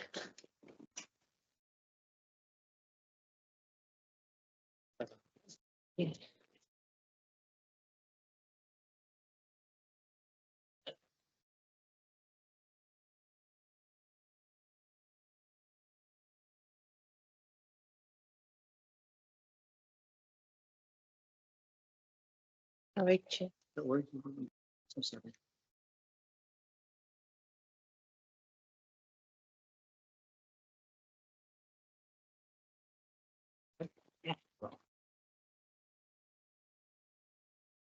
Item 7, committee and panel membership. A paper with proposed committee membership and nominations to chairs and deputy chairs, where appropriate, from each of the political groups. Prior to dealing with the appointments of chairs of each panel and committee, I ask the leader of the council to move the nominations for the committee membership as set out, including his appointment to Health and Wellbeing Board. Do I have a seconder? Oh, I'll propose that first, Madam Mayor. The membership of all the committees and panels as you set out, Madam Mayor. Thank you. do I have a seconder? Yeah, thank you, Madam Mayor. I rise to second. All those in favour? I now propose to deal with the appointment of chairs of each of the panels and the committees in the order set out in the papers circulated to take the vote on each one. Chair of the Communities Scrutiny Panel, 2 nominations and have been received, one from Councillor Aisthorpe and the other from Councillor Patrick. For Councillor Aisthorpe, do I have a proposer and seconder? Rise. Madam Mayor, I rise to move Councillor Aisthorpe. You. Seconder. Thank you, Madam Mayor. I rise to second Councillor Aisthorpe for the Community Scrutiny Panel. Thank you. For Councillor Patrick, do I have a proposer and seconder? Councillor Clough. I rise to nominate Councillor Patrick. Councillor Wilson. Thank you, Madam Mayor. I rise to second Councillor Patrick, and I wish to have a recorded vote. But rather, I want to record all the votes for these committee places, committee chairs. With that in mind, can we do this on block, or do we have to do it separate? Thank you, Councillor Wilson. Madam Mayor, if you're looking for a recorded vote, Councillor Wilson, on all matters, we can move that on block as long as you have 5 colleagues to support you. Yeah. Then I propose that. Thank you very much. Thank you. Yeah.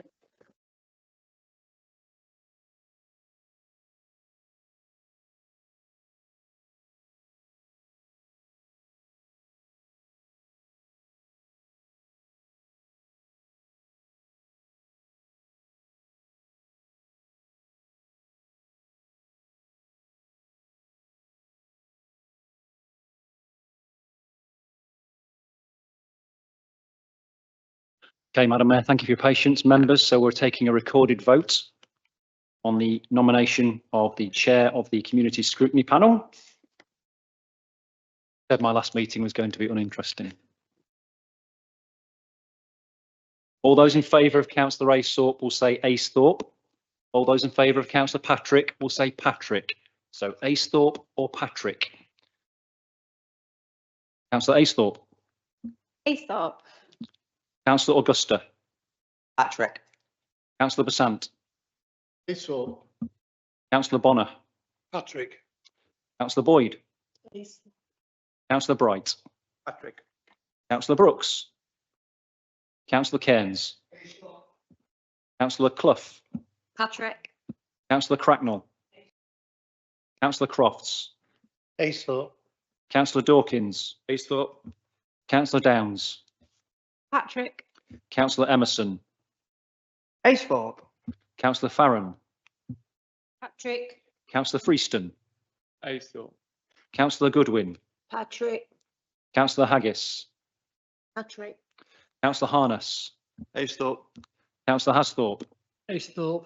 Councillor Henderson. Patrick. Councillor Holland. Patrick. Councillor Hudson. Aythorpe. Councillor Humphrey. Patrick. Councillor Jackson. Aythorpe. Councillor Kazmarek. Patrick. Councillor Lindley. Aythorpe. Councillor Mickleborough. Patrick. Councillor Mill. Councillor Morland. Councillor Parkinson. Aythorpe. Councillor Patrick. Patrick. Councillor Shepherd. Councillor Shreve. Aythorpe. Councillor Shutt. Patrick. Councillor Sylvester. Aythorpe. Councillor Swinburne K. Aythorpe. Councillor Swinburne S. Councillor Wheatley. Patrick. And Councillor Wilson. Patrick.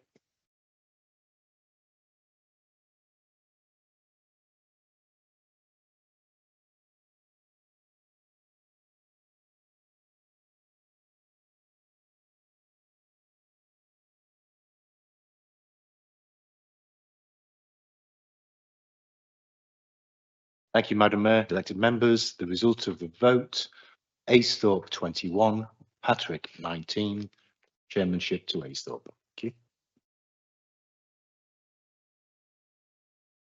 Deputy Chair. Oh, sorry. Deputy Chair of the Community Scrutiny Panel. 3 nominations have been received from Councillor Patrick, Councillor Sylvester and Councillor Wheatley. For Councillor Patrick, do I have a proposer and seconder? Councillor Clough. Rise to nominate Councillor Patrick.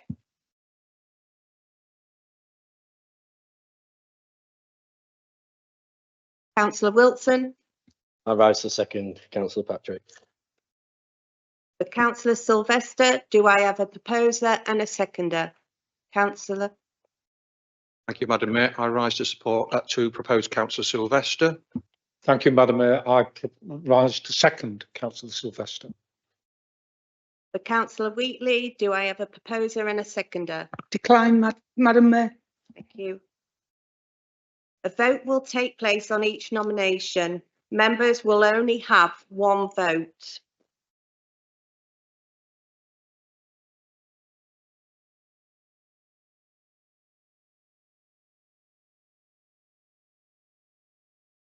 Thank you, Madam Mayor. Can members remember to use their microphone when casting their vote? So this is a recorded vote on the Deputy Chair of the Community Scrutiny Panel.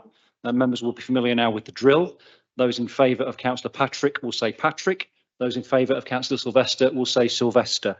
I should also say, of course, if members wish to abstain, they can also do that. I should have said that last time, for which I apologise. So all those in favour of Patrick will say Patrick. All those in favour of Sylvester will say Sylvester. So Councillor Aythorpe. Sylvester. Councillor Augusta. Patrick. Councillor Besant. Sylvester. Councillor Bonner. Patrick. Councillor Boyd. Sylvester. Councillor Bright. Patrick. Councillor Brooks. Councillor Cairns. Councillor Clough. Patrick. Councillor Cracknell. Sylvester. Councillor Crofts. Sylvester. Councillor Dawkins. Sylvester. Councillor Downs. Patrick. Councillor Emerson. Sylvester. Councillor Farron, Patrick.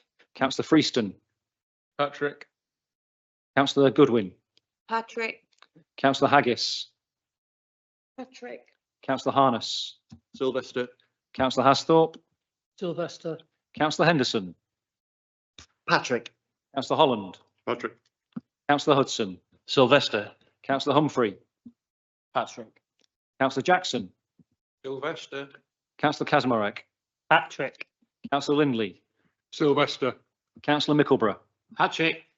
Councillor Mill, Patrick. Councillor Morland, Patrick. Councillor Parkinson, Councillor Patrick, Patrick. Councillor Shepherd, Sylvester. Councillor Shreve, Sylvester. Councillor Shutt, Patrick. Councillor Sylvester, Sylvester. Councillor Swinburne K, Sylvester.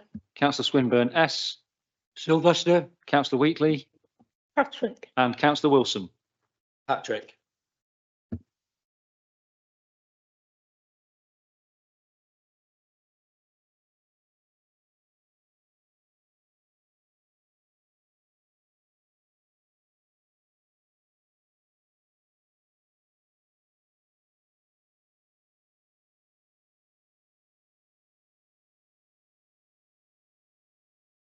Thank you, Madam Mayor, elected members. The result of the recorded vote, Patrick 20, Sylvester 20. Madam Mayor, we have a tie, and as such, you have a second and casting vote. Patrick.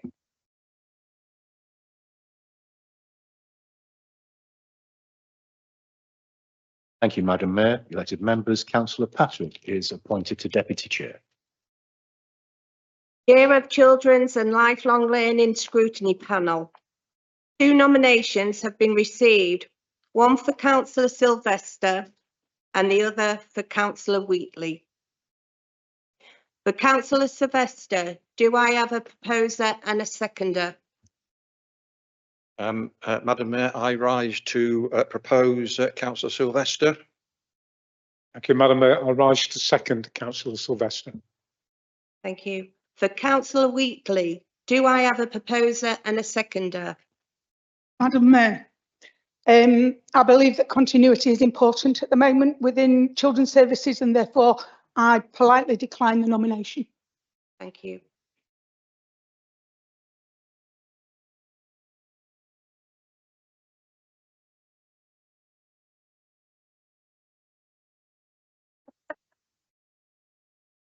Notwithstanding that reaction, members, Madam Mayor, for the record, are there any other nominations? We'll move to the vote. In favour of Councillor Sylvester. Carried.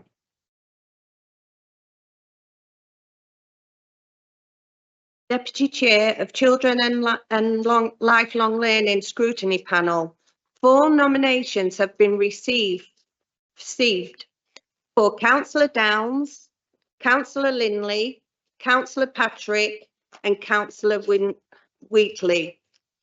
For Councillor Downs, do I have a proposer and a seconder? I rise to propose Councillor Downs, Madam Mayor.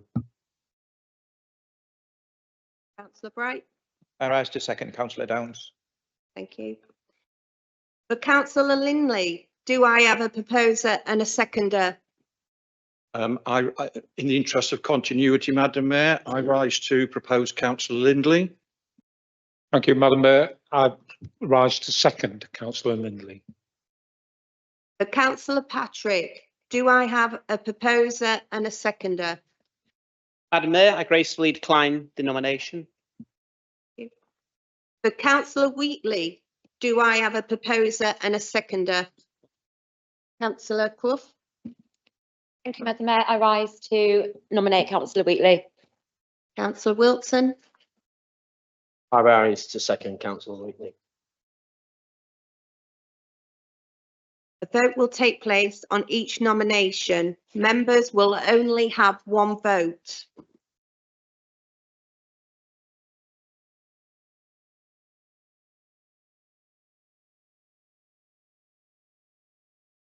Thank you, Madam Mayor. The recorded vote, therefore, on the Deputy Chair of Children and Lifelong Learning Scrutiny Panel. There are 3 names. Those in favour of Councillor Downs will say Downs. Those in favour of Councillor Lindley will say Lindley. Those in favour of Councillor Wheatley will say Wheatley. Those abstaining will say abstain. Councillor Aisthorpe. Continuity, Lindley. Councillor Augusta. Wheatley. Councillor Besant. Councillor Lindley. Councillor Bonner. Downs. Councillor Boyd. Lindley. Councillor Bright, sorry, Councillor Bright. Downs. Councillor Brooks. Councillor Cairns. Councillor Clough. Wheatley. Councillor Cracknell. Lindley. Councillor Crofts. Lindley. Councillor Dawkins. Lindley. Councillor Downs. Councillor Emerson. Lindley. Councillor Farron. Wheatley. Councillor Freeston. Wheatley. Councillor Goodwin. Madam Mayor. Wheatley. Councillor Haggis. Wheatley. Councillor Harness. Lindley. Councillor Hasthorpe. Lindley. Councillor Henderson. Downs. Councillor Holland. Downs. Councillor Hudson. Lindley. Councillor Humphrey. Wheatley. Councillor Jackson. Lindley. Councillor Kazmarek. Wheatley. Councillor Lindley. Lindley. Councillor Mickleborough. Wheatley. Councillor Mill. Wheatley. Councillor Morland. Wheatley. Councillor Parkinson. Lindley. Councillor Patrick. Wheatley. Councillor Shepherd. Councillor Shreve. Windley. Councillor Shutt. Wheatley. Councillor Sylvester. Lindley. Councillor Swinburne K. Lindley. Councillor Swinburne S. Sorry, Lindley. Councillor Wheatley. Wheatley. Councillor Wilson. Wheatley.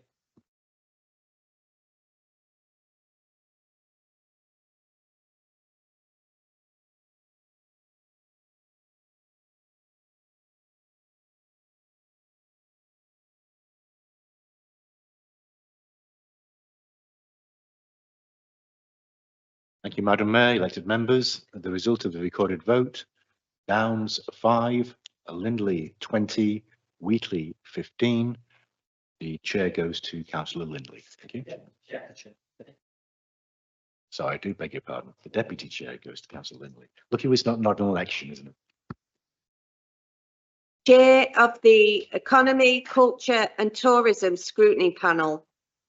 2 nominations have been received, one for Councillor Brooks and the other for Councillor Holland. For Councillor Brooks, do I have a proposer and seconder? Thank you, Madam Mayor. I rise to propose Councillor Brooks. Thank you, Madam Mayor. I rise to second Councillor Brooks. For Councillor Holland, do I have a proposer and a seconder? Thank you, Madam Mayor. I rise to propose Councillor Holland. Madam Mayor, I rise to second Councillor Holland. Thank you.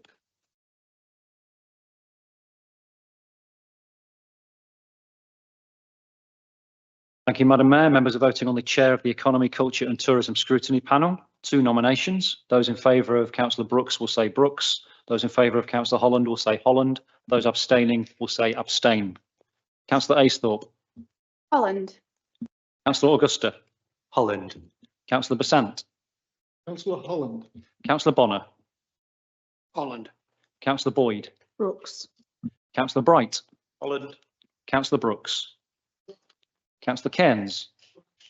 Councillor Clough. Holland. Councillor Cracknell. Councillor Crofts. Brooks. Councillor Dawkins. Brooks. Councillor Downs. Holland. Councillor Emerson. Holland. Councillor Farron. Holland. Councillor Freeston. Very, very regrettably, Councillor Holland. Councillor Goodwin. Holland. Councillor Haggis. Holland. Councillor Harness. Brooks. Councillor Hasthorpe. Brooks. Councillor Henderson. Holland. Councillor Holland. Holland. Councillor Hudson. Brooks. Councillor Humphrey. Holland. Councillor Jackson. Brooks. Councillor Kazmarek. Holland. Councillor Lindley. Brooks. Councillor Mickleborough. Holland. Councillor Mill. Holland. Councillor Morland. Holland. Councillor Parkinson. Councillor Patrick, With absolutely no regrets, Holland. Councillor Shepherd, Brooks. Councillor Shreve, Brooks. Councillor Shutt, Holland. Councillor Sylvester, Brooks. Councillor Swinburne K, Brooks. Councillor Swinburne S, Brooks. Councillor Wheatley, Holland. and Councillor Wilson. Holland.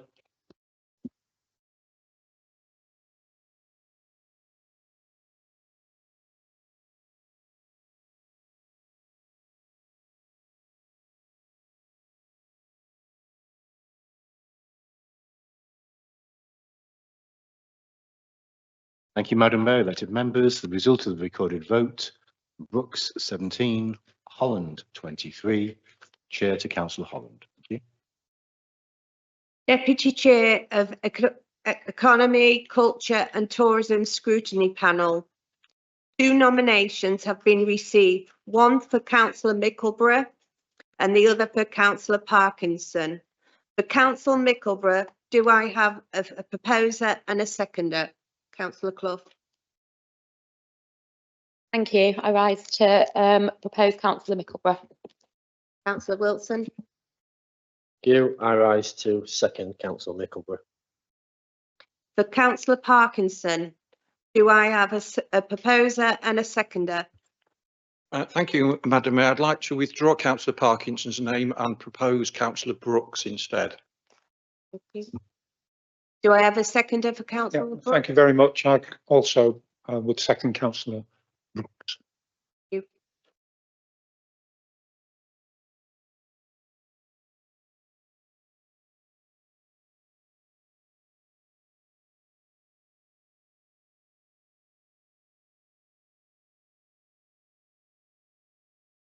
Thank you, Madam Mayor. Economy, Culture and Tourism Scrutiny Panel Deputy Chair. 2 nominations, Councillors Mickleborough and Brooks. Those in favour of Councillor Mickleborough will say Mickleborough. Those in favour of Councillor Brooks will say Brooks. Those abstaining will say abstain. Councillor Aisthorpe. Mickleborough. Councillor Augusta. Mickleborough. Councillor Besant. Mickleborough. Councillor Bonner. Mickleborough. Councillor Boyd. Brooks. Councillor Bright. Mickleborough. Councillor Brooks. Councillor Cairns. Councillor Clough. Mickleborough. Councillor Cracknell. Councillor Crofts. Brooks. Councillor Dawkins. Brooks. Councillor Downs. Mickleborough. Councillor Emerson. Mickleborough. Councillor Farron. Mickleborough. Councillor Freeston. Brooks. Councillor Goodwin, Madam Mayor. Mickleborough. Councillor Haggis. Mickleborough. Councillor Harness. Brooks. Councillor Hasthorpe. Brooks. Councillor Henderson. Mickleborough. Councillor Holland. Mickleborough. Councillor Hudson. Brooks. Councillor Humphrey. Mickleborough. Councillor Jackson. Brooks. Councillor Kazmarek. Mickleborough. Councillor Lindley. Brooks. Councillor Mickleborough. Hold that. Councillor Mill. Mickleborough. Councillor Morland. Mickleborough. Councillor Parkinson. Councillor Patrick. Mickleborough. Councillor Shepherd. Brooks. Councillor Shreve. Brooks. Councillor Shutt. Mickleborough. Councillor Sylvester. Brooks. Councillor Swinburne K. Brooks. Councillor Swinburne S. Brooks. Councillor Wheatley. Mickleborough. And Councillor Wilson. Mickleborough.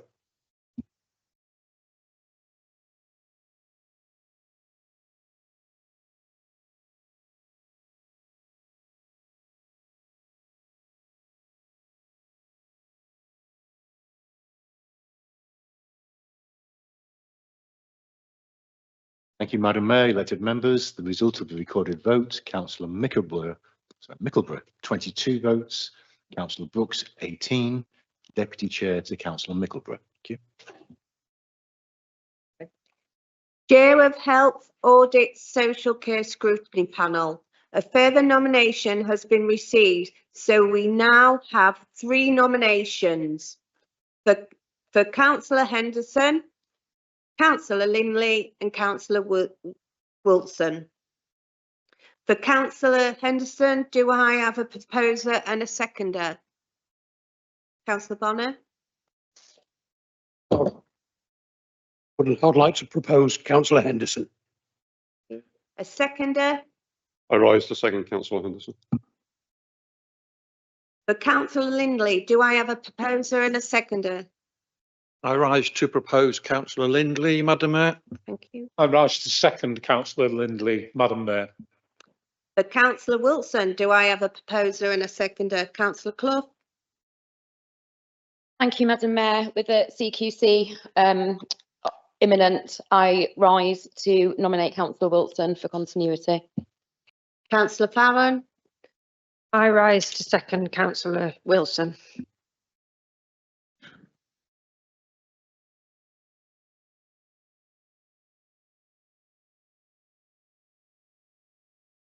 Thank you, Madam Mayor. Voting for the chair of the Health and Adult Social Care Scrutiny Panel. 3 nominations. Those in favour of Councillor Henderson will say Henderson. Those in favour of Councillor Lindley will say Lindley. Those in favour of Councillor Wilson will say Wilson. Those abstaining will say abstain. Councillor Aisthorpe. Lindley. Councillor Augusta. Wilson. Councillor Besant. Lindley. Councillor Bonner. Henderson. Councillor Boyd. Lindley. Councillor Bright. Henderson. Councillor Brooks. Councillor Cairns. Lindley. Councillor Clough. Wilson. Councillor Cracknell. Councillor Crofts. Brooks. Sorry. Lindley. Lindley. Councillor Dawkins. Lindley. Councillor Downs. Henderson. Councillor Emerson. Lindley. Councillor Farron. Wilson. Councillor Freeston. Lindley. Councillor Goodwin. Wilson. Councillor Haggis. Wilson. Councillor Harness. Lindley. Councillor Hasthorpe. Lindley. Councillor Henderson. Henderson. Councillor Holland. Henderson. Councillor Hudson. Lindley. Councillor Humphrey. Wilson. Councillor Jackson. Lindley. Councillor Kazmarek. Wilson. Councillor Lindley. Lindley. Councillor Mickleborough. Wilson. Councillor Mill. Wilson. Councillor Morland.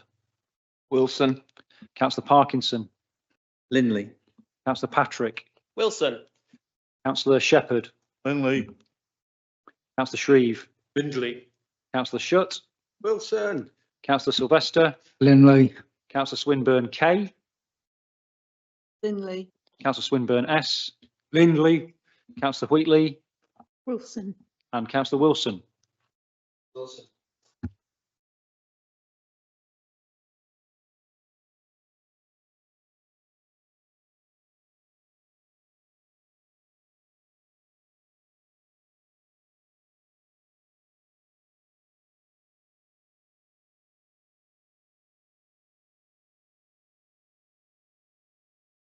Thank you, Madam Mayor. Elected members, the result of the recorded vote, Henderson 5, Lindley 21, Wilson 14. Chair to Councillor Lindley. Deputy Chair of Health and Audit Social Care Scrutiny Panel. 4 nominations have been received for Councillor Croft, Councillor Henderson, Councillor Kazmarek and Councillor Wilson. For Councillor Croft, do I have a proposer and seconder? Councillor Jackson. I rise to propose councillor Crofts. I rise to second councillor Croft. For Councillor Henderson, do I have a proposer and a seconder? Councillor Bonner, I'd like to propose councillor Henderson. seconder. I rise to second councillor Henderson. For Councillor Kazmarek, do I have a proposer and a seconder? Excuse me, Madam Chair. I would like to decline the nomination. Thank you. For Councillor Wilson, do I have a proposer and seconder? Councillor Clough. I rise to nominate Councillor Wilson. Councillor Farron. I rise to second councillor Wilson.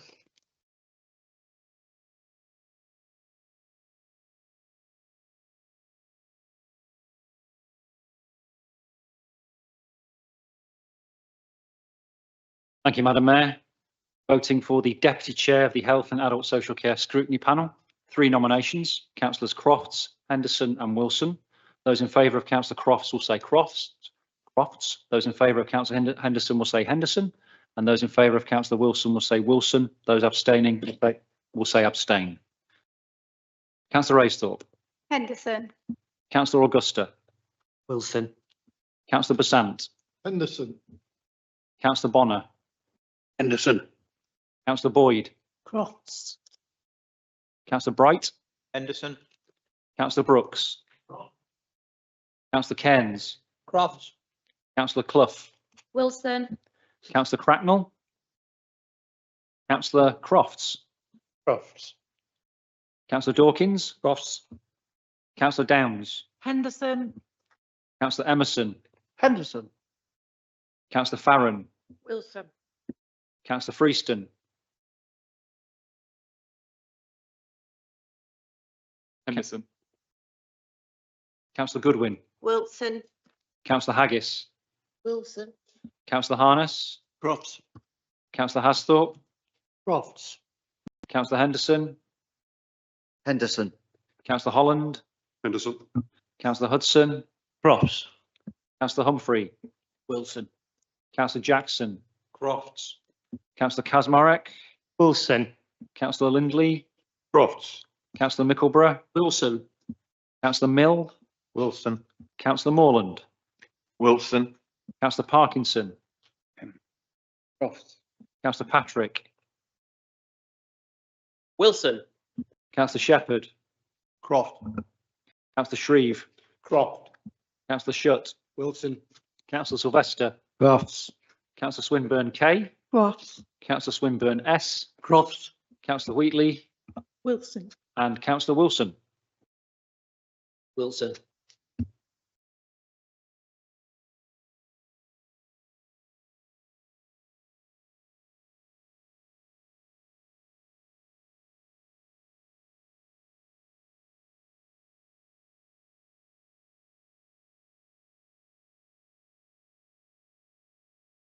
Thank you, Madam Mayor. Elected members, the result of the recorded vote: Crofts 17, Henderson 9, Wilson 14. Deputy Chair to Councillor Crofts. Chair of Transport, Infrastructure and Strategic Housing Scrutiny Panel. May I move an amendment, please, Madam Mayor? On the floor, I believe, Managing Officer, if you could advise if it's constitutional. I'd like to propose that Pettigrew is switched out with Councillor Brooks, and then Councillor Brooks is nominated as chair, of which I'll support that nomination. Thank you.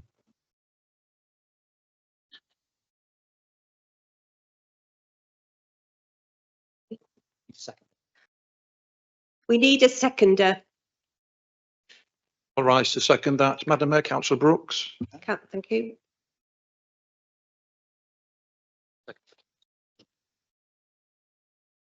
A proposer and a seconder for Councillor Mill. Councillor Clough. I rise to nominate Councillor Mill. Councillor Wilson. I rise to second Councillor Mill.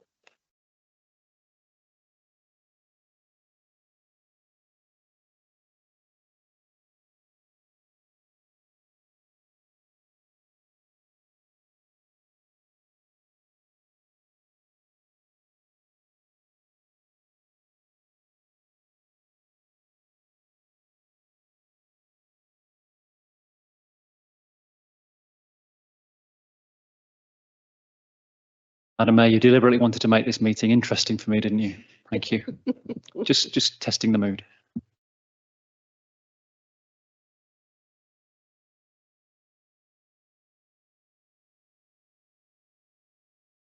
Thank you, Madam Mayor. Chair of the Transport, Infrastructure and Strategic Housing Scrutiny Panel, 2 nominations, Councillors Brooks and Mill. Those in favour of Councillor Brooks will say Brooks. Those in favour of Councillor Mill will say Mill. Those abstaining will say abstain. Councillor Aisthorpe. Mill. Councillor Augusta. Mill. Councillor Besant. Mill. Councillor Bonner. Mill. Councillor Boyd. Brooks. Councillor Bright. Mill. Councillor Brooks. Councillor Cairns. Brooks. Councillor Clough. Mill. Councillor Cracknell. Councillor Crofts. Brooks. Councillor Dawkins. Brooks. Councillor Downs. Mill. Councillor Emerson. Mill. Councillor Farron, Mill. Councillor Freeston, With pleasure, councillor Brooks. Councillor Goodwin, Mill. Councillor Haggis, Mill. Councillor Harness, Brooks. Councillor Hasthorpe, Brooks. Councillor Henderson, Mill. Councillor Holland, Mill. Councillor Hudson, Brooks. Councillor Humphrey, Mill. Councillor Jackson, Brooks. Councillor Kazmarek, Mill. Councillor Lindley, Brooks. Councillor Mickleborough, Mill. Councillor Mill, Mill. Councillor Morland, Mill. Councillor Parkinson, Councillor Patrick, Mill. Councillor Shepherd, Brooks. Councillor Shreve, Brooks. Councillor Shutt, Mill. Councillor Sylvester, Brooks. Councillor Swinburne K, Brooks. Councillor Swinburne S, Brooks. Councillor Wheatley, Mill. and Councillor Wilson. Mill.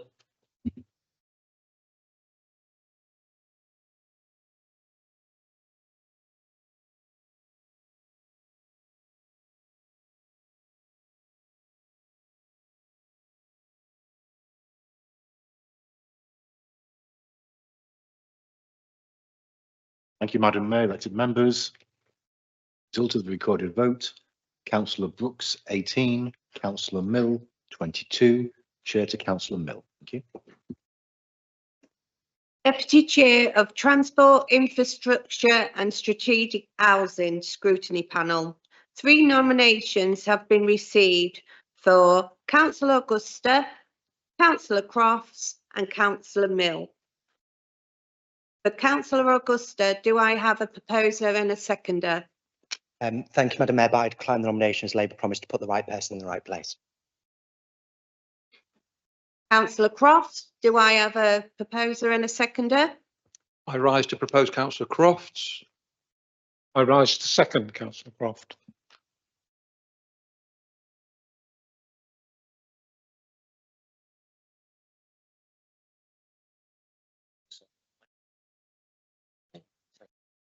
There's no nomination for Councillor Mill as he's been elected as chair.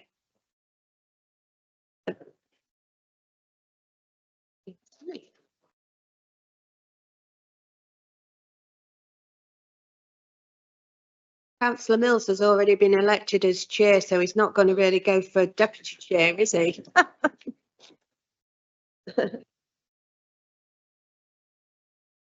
Problem. Is there a problem with this? That's why I've just said about Councillor Mill. No? We are taking a series of recorded votes, members. It would help for members to be quiet with respect.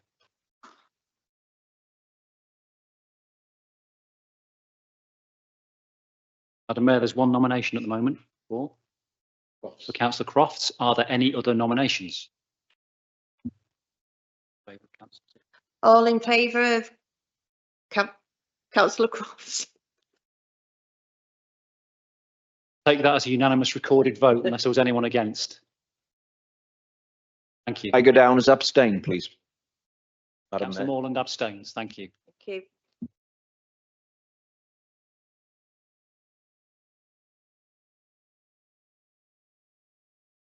Chair of the Planning Committee, 2 nominations have been received, one from Councillor Hasthorpe and the other from Councillor Humphrey.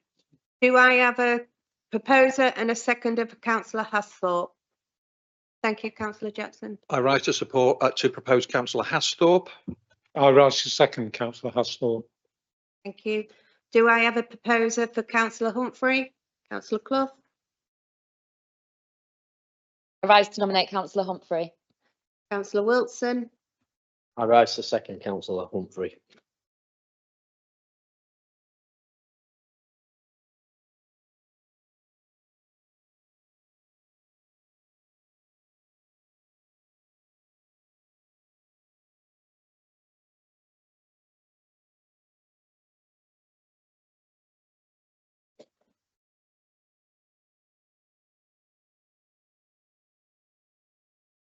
Thank you, Madam Mayor. Chair of the Planning Committee.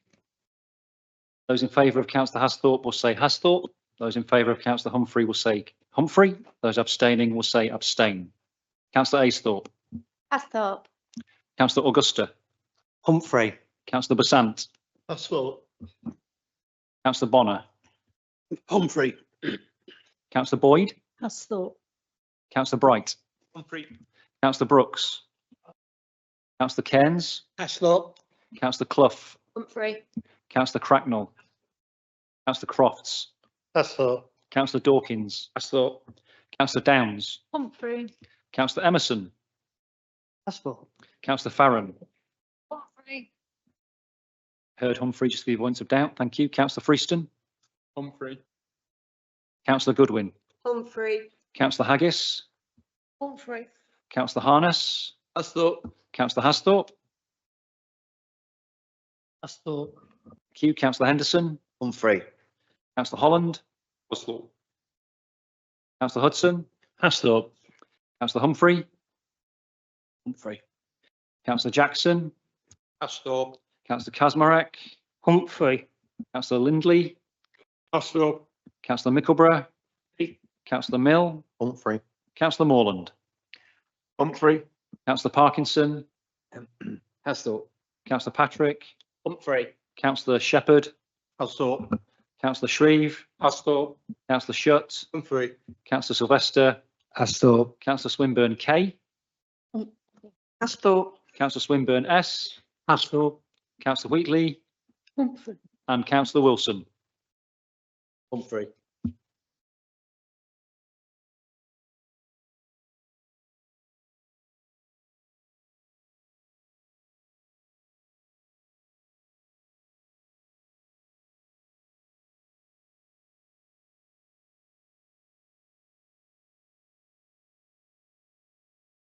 Thank you, Madam Mayor. Elected members, the result of the recorded vote, Councillor Hasthorpe 21, Councillor Humphrey 19, Chair of Planning to Councillor Hasthorpe.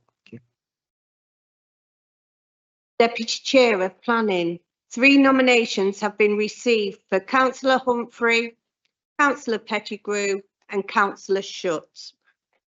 For Councillor Humphrey, do I have a proposer and a seconder? Councillor Clough, I rise to nominate Councillor Humphrey. Councillor Wilson, I'll rise to second Councillor Humphrey. for Councillor Pettigrew, do I have a proposer and a seconder? Councillor Jackson, I rise to propose Councillor Pettigrew.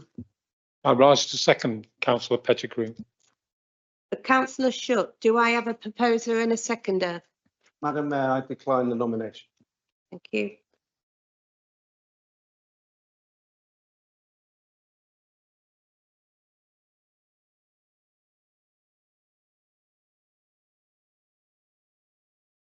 Thank you, Madam Mayor. Deputy Chair of the Planning Committee, Councillors Humphrey and Councillors Pettigrew. Those in favour of Councillor Humphrey say Humphrey.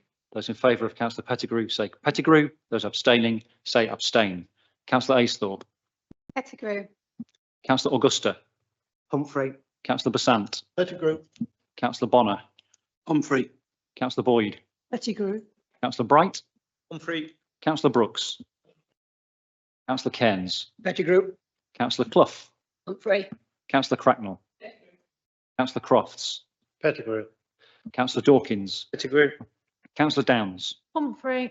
Councillor Emerson, Pettigrew. Councillor Farron, Humphrey. Councillor Freeston, Humphrey. Councillor Goodwin, Humphrey, Councillor Haggis, Humphrey. Councillor Harness, Pettigrew. Councillor Hasthorpe, Pettigrew. Councillor Henderson, Humphrey. Councillor Holland, Pettigrew. Councillor Hudson, Pettigrew. Councillor Humphrey, Humphrey. Councillor Jackson, Pettigrew. Councillor Kazmarek, Humphrey. Councillor Lindley,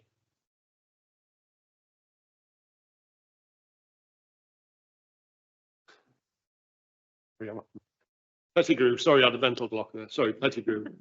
Councillor Mickleborough, Humphrey. Councillor Mill, Humphrey. Councillor Morland, Humphrey. Councillor Parkinson, Pettigrew. Councillor Patrick, Humphrey. Councillor Shepherd, Pettigrew. Councillor Shreve, Pettigrew. Councillor Shutt, Humphrey. Councillor Sylvester, Pettigrew. Councillor Swinburne K, Pettigrew. Councillor Swinburne S, Pettigrew, Councillor Wheatley, Humphrey. and Councillor Wilson. Humphrey.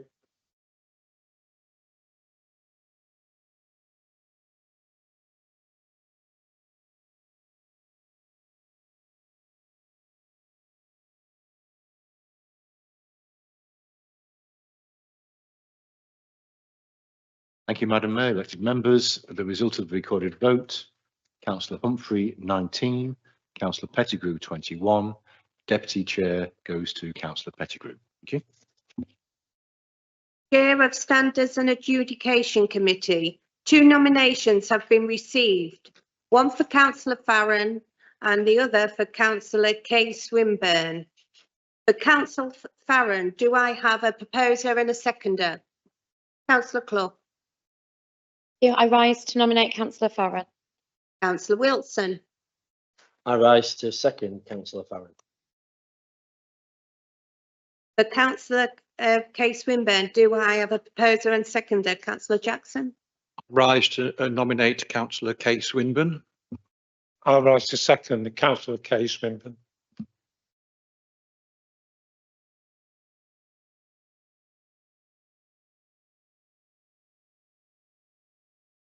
Thank you, Madam Mayor. Chair of the Standards and Adjudication Committee, Councillors Farron and Councillor Kay Swinburne. Madam Mayor, you didn't ask if there's any other nominations. My apologies, Madam Mayor. Councillor Freeston is correct. I rise to nominate myself for chair, please, if anybody would be so kind to second. Anybody? Do we have a seconder?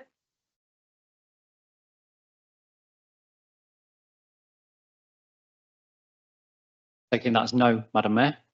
Yes. So there remain 2 nominations moved and seconded. Shall I now take the vote on with your permission, Madam Mayor? So Councillors Farron and Kay Swinburne. Those in favour of Councillor Farron say Farron. And in relation to Councillor Kay Swinburne, say Swinburne. Those abstaining, say abstain. Councillor Aisthorpe. Swinburne. Councillor Augusta. Farron. Councillor Besant. Swinburne. Councillor Bonner. Farron. Councillor Boyd. Swinburne. Councillor Bright. Farron. Councillor Brooks. Councillor Cairns. Swinburne. Councillor Clough. Farron. Councillor Cracknell. Councillor Crofts. Swinburne. Councillor Dawkins. Swinburne. Councillor Downs. Farron. Councillor Emerson. Swinburne. Councillor Farron. Farron. Councillor Freeston. Swinburne. Councillor Goodwin. Farron. Councillor Haggis. Farron. Councillor Harness. Swinburne. Councillor Hasthorpe. Swinburne. Councillor Henderson. Farron. Councillor Holland. Swinburne. Councillor Hudson. Swinburne. Councillor Humphrey. Farron. Councillor Jackson. Swinburne. Councillor Kazmarek. Farron. Councillor Lindley. Swinburne. Councillor Mickleborough. Farron. Councillor Mill. Farron. Councillor Morland. Farron. Councillor Parkinson. Swinburne. Councillor Patrick. Farron. Councillor Shepherd. Swinburne. Councillor Shreve. Swinburne. Councillor Shutt. Farron. Councillor Sylvester. Swinburne. Councillor Swinburne K. Swinburne. Councillor Swinburne S. Swinburne. Councillor Wheatley. Farron. And Councillor Wilson. Farron.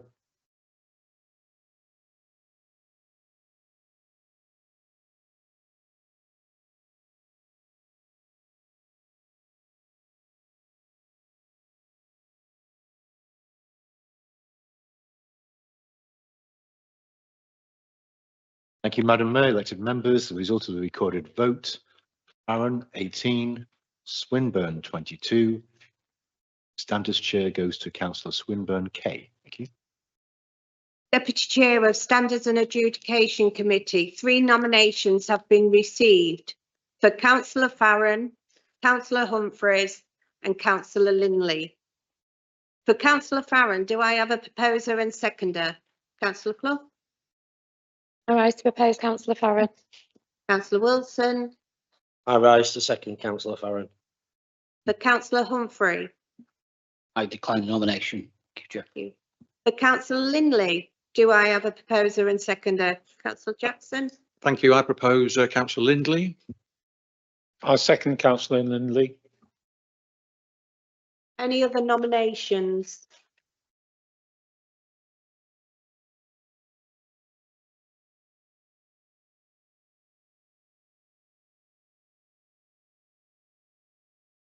Thank you, Madam Mayor. Deputy Chair of the Standards and Adjudication Committee, Councillors Farron and Lindley. I think members are familiar with the procedure now. Councillors Farron and Lindley or abstain.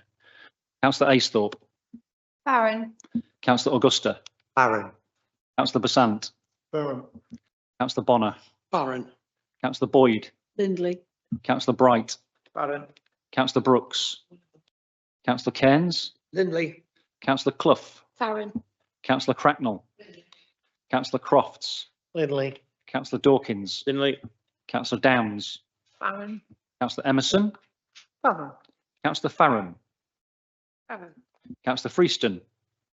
Lindley. Councillor Goodwin. Farron. Councillor Haggis. Farron.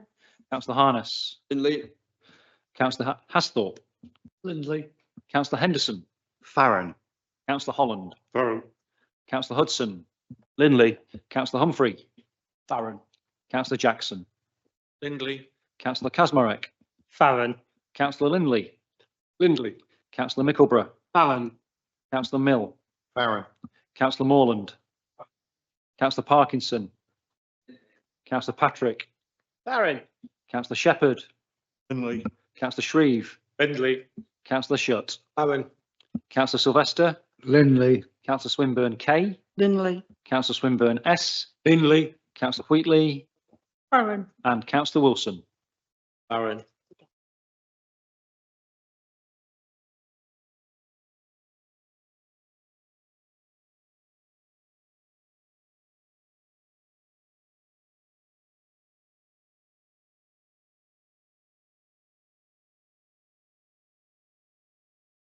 Thank you, Madam Mayor, elected members. The result of the recorded vote, Councillor Farron, 22, Councillor Lindley, 18, Standards Deputy to Councillor Farron. Thank you.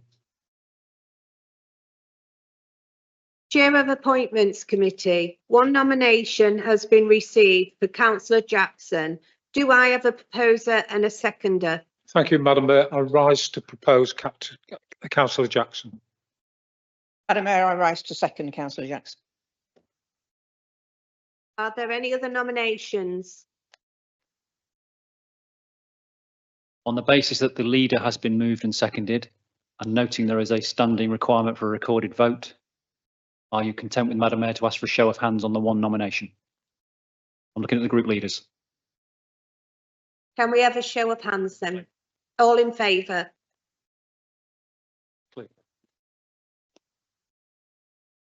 Deputy Chair of the Appointments Committee, one nomination has been received for Councillor Shreve. Do I have a proposer and a seconder? Councillor Jackson. Thank you. I rise to propose Councillor Shreve, sorry. Grey moment, Madam Mayor. I rise to second Councillor Shreve, Madam Mayor. Any other nominations? So on the basis of the previous vote, Madam Mayor, looking at the group leaders, take the vote on the nomination as proposed and seconded by a show of hands. All in favour? Duly carried. Chair of the Audit and Government Committee, I propose that Tim Render is appointed as independent chair of the Audit and Governance Committee up to and including the 17th of July 2025. A report on the appointment of a new independent chair will then be considered at the next ordinary meeting of Council in July 2025. Do I have a seconder?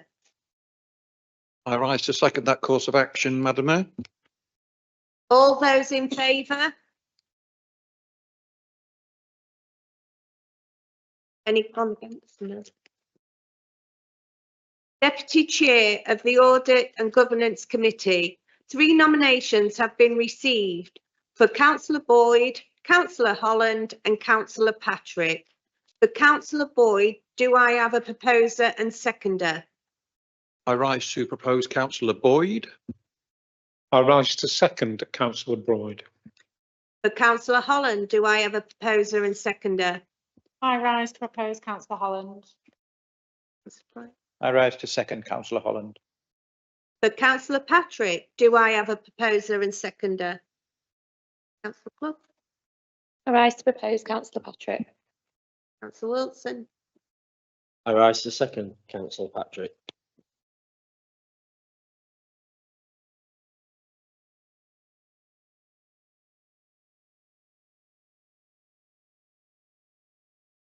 Thank you, Madam Mayor. Deputy Chair of the Audit and Governance Committee. 3 nominations, councillors Boyd, Holland and Patrick. Or abstain. Councillor Aisthorpe, Holland, Councillor Augusta, Patrick. Councillor Besant, Holland. Councillor Bonner, Holland. Councillor Boyd, Boyd, Councillor Bright, Holland. Councillor Brooks, Councillor Cairns, Boyd. Councillor Clough, Patrick. Councillor Cracknell, Councillor Crofts, Boyd. Councillor Dawkins, Boyd. Councillor Downs, Holland. Councillor Emerson, Holland. Councillor Farron, Patrick, Councillor Freeston, Holland. Councillor Goodwin, Patrick, Councillor Haggis, Patrick, Councillor Harness, Boyd. Councillor Hasthorpe, Boyd. Councillor Henderson, Holland. Councillor Holland, Holland. Councillor Hudson, Boyd. Councillor Humphrey, Patrick. Councillor Jackson, Boyd. Councillor Kazmarek, Patrick. Councillor Lindley, Boyd. Councillor Mickleborough, Patrick. Councillor Mill, Patrick. Councillor Morland, Patrick. Councillor Parkinson, Boyd. Councillor Patrick, Patrick, Councillor Shepherd, Boyd. Councillor Shreve, Boyd. Councillor Shutt, Patrick. Councillor Sylvester, Boyd. Councillor Swinburne K, Boyd, Councillor Swinburne S, Boyd. Councillor Wheatley Patrick, and Councillor Wilson. Patrick.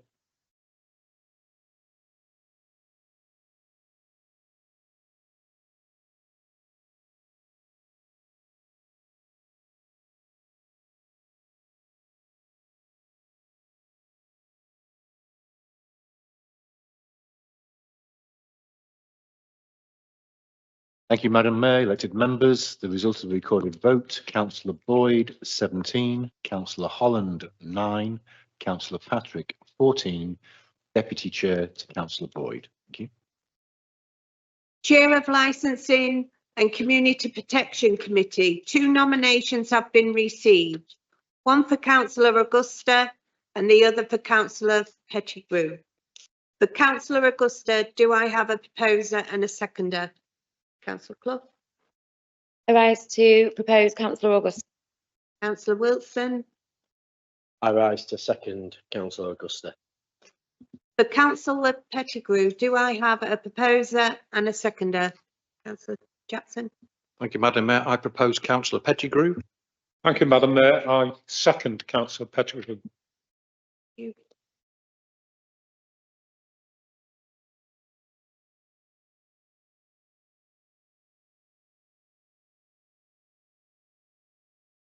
Thank you, Madam Mayor. Chair of the Licensing and Community Protection Committee, Councillor Augusta, Councillor Pettigrew, or abstain. Councillor Aisthorpe, Augusta. Councillor Augusta, Augusta. Councillor Besant, Augusta. Councillor Bonner, Augusta. Councillor Boyd, Pettigrew, Councillor Bright, Augusta. Councillor Brooks, Councillor Cairns, Pettigrew. Councillor Clough, Augusta. Councillor Cracknell, Councillor Crofts, Pettigrew. Councillor Dawkins, Pettigrew. Councillor Downs, Augusta. Councillor Emerson, Augusta. Councillor Farron, Augusta. Councillor Freeston, Augusta. Councillor Goodwin, Augusta, Councillor Haggis, Augusta, Councillor Harness, Pettigrew. Councillor Hasthorpe, Pettigrew. Councillor Henderson, Augusta. Councillor Holland, Augusta. Councillor Hudson, Pettigrew. Councillor Humphrey, Augusta. Councillor Jackson, Pettigrew. Councillor Kazmarek, Augusta. Councillor Lindley, Pettigrew. Councillor Mickleborough, Augusta. Councillor Mill, Augusta. Councillor Morland, Augusta. Councillor Parkinson, Councillor Patrick, Augusta, Councillor Shepherd, Pettigrew. Councillor Shreve, Pettigrew. Councillor Shutt, Augusta. Councillor Sylvester, Pettigrew. Councillor Swinburne K, Pettigrew, Councillor Swinburne S, Pettigrew.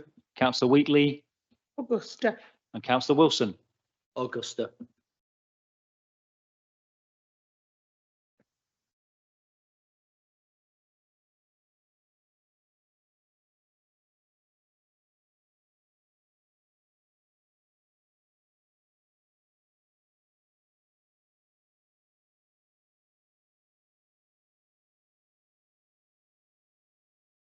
Thank you, Madam Mayor, elected members. The result of the recorded vote, Councillor Augusta 23, Councillor Pettigrew 17, licensing chair to Councillor Augusta. Thank you. Deputy Chair of Licensing and Community Protection Committee. 3 nominations have been received for Councillor Augusta, Councillor Boyd and for Councillor Haggis. For Councillor Augusta, do I have a proposer and a seconder? I decline. For Councillor Boyd, do I have a proposer and seconder? Propose Councillor Boyd. I rise to second Councillor Boyd. Do I have a proposer and seconder for Councillor Haggis? Councillor Clough, I rise to nominate Councillor Haggis. Councillor Wilson, I rise to second Councillor Haggis.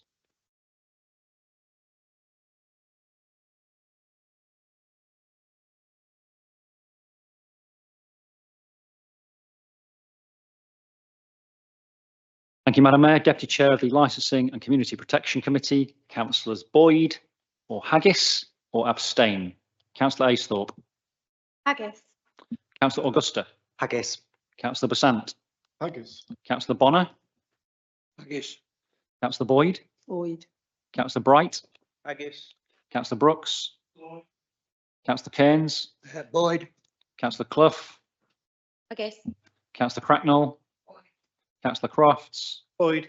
Councillor Dawkins. Boyd. Councillor Downs. Haggis. Councillor Emerson. Haggis. Councillor Farron. Haggis. Councillor Freeston. Boyd. Councillor Goodwin. Haggis. Councillor Haggis. Haggis. Councillor Harness. Boyd. Councillor Hasthorpe. Boyd. Councillor Henderson. Boyd. Councillor Holland.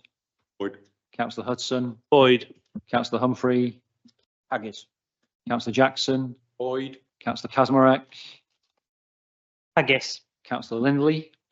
Boyd. Councillor Mickleborough. Haggis. Councillor Mill. Haggis. Councillor Morland. Councillor Parkinson. Boyd. Councillor Patrick. Haggis. Councillor Shepherd. Boyd. Councillor Shreve. Boyd. Councillor Shutt. Haggis. Councillor Sylvester. Boyd. Councillor Swinburne K. Boyd. Councillor Swinburne S. Boyd. Councillor Wheatley. Haggis. And Councillor Wilson. Haggis.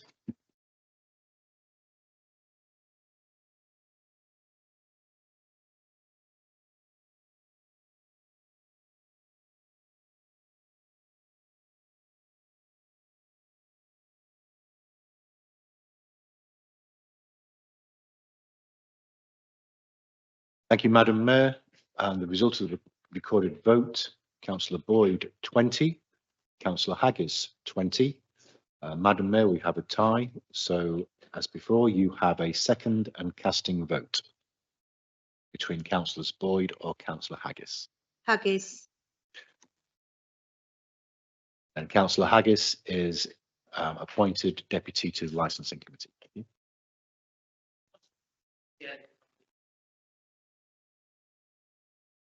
Good job. Okay. Madam Mayor, so the minutes will note that Councillor Mickleborough has left the meeting. Conscious of the time, you certainly made my last meeting eventful and you're making me work hard until the bitter end. It is 9:45. For the avoidance of any confusion, do you move the suspension of standing orders so we can close the business this evening? Yes. And do you have a seconder to take us beyond 10 o'clock? Second that. All in favour? All in favour? We carry on, Madam Mayor. Item 8, representation on outside bodies. The paper circulating with nominees to the council's outside bodies is in 3 parts. Part 1 is relates to the title portfolio holder / chair appointments and contains unopposed nominations with names to be agreed in consultation with the leader of the council based on the cabinet appointments as well as the chair appointments made earlier. I propose that these be moved en bloc, noting and agreeing with the removal of those marked no longer requiring elected member representation. Do I have a seconder? I rise to second your proposal, Madam Mayor. All those in favour? Anyone against? Carried. Part 2 relates to non-titled, unopposed nominations. Are there any further nominations for any of these bodies? I propose that the nominations set out in Part 2 be moved en bloc, noting and agreeing the removal of those marked as no longer requiring elected member representation, appointments to the combined authority, audit and scrutiny functions will be deferred to the next meeting of full council. Do I have a seconder? I rise to second your proposal, Madam Mayor. All those in favour? Unanimous. Part 3 relates to non-titled appointments for which we have contested nominations. I now propose to deal with each contested body and take a vote on nominations received. Following the publication of the agenda for this meeting, we have received confirmation that Oasis Academy Wintringham no longer require a local authority representative, so there will not need to vote on the body, and with the consent of council it will be removed from the list of outside bodies. Allotment forum, 1 place. 2 nominations have been received for Councillor Kasmarek and Councillor Shepherd. For Councillor Kasmarek, do I have a proposer and a seconder? Councillor Clough? Oh, sorry. I rise to nominate Councillor Kasmarek. Councillor Wilson? Rise to second Councillor Kesmarek.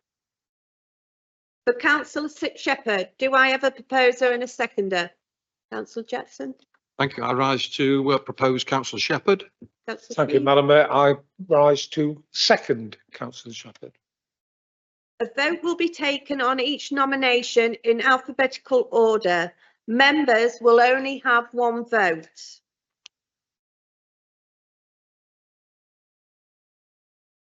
All those in favour of Councillor Kasmarek? Please show and Please keep your show. keep your hands raised, members, so colleagues can count.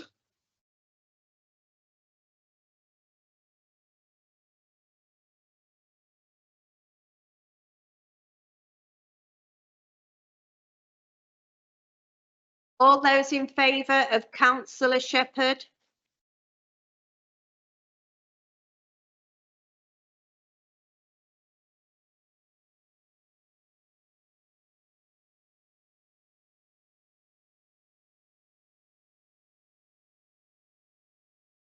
Any abstentions?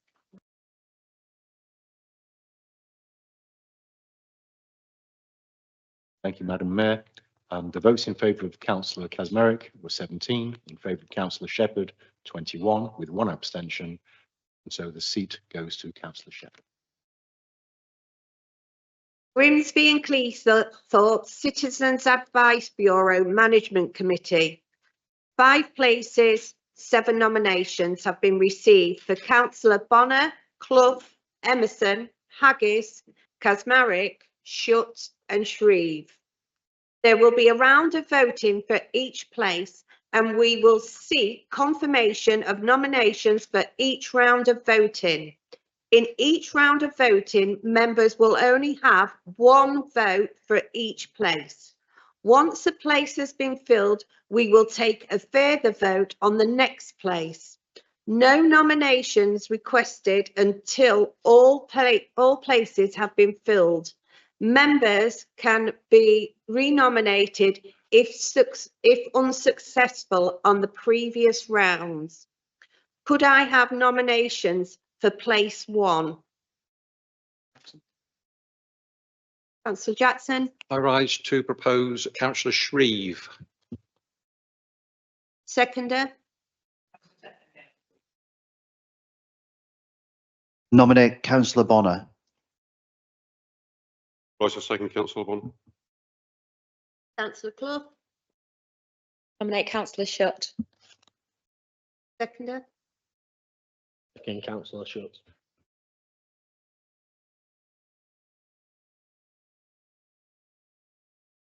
Yeah. Thank you, Madam Mayor, with your leave.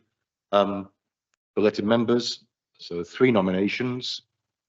You have 1 vote on this round of voting for councillor Shreve, Bonner and Shutt. All those in favour of councillor Shreve, please show.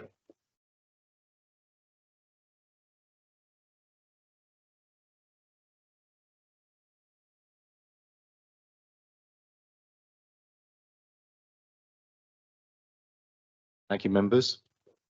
All those in favour of councillor Bonner, please show.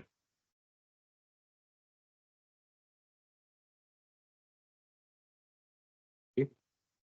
All those in favour of councillor Shutt, please show.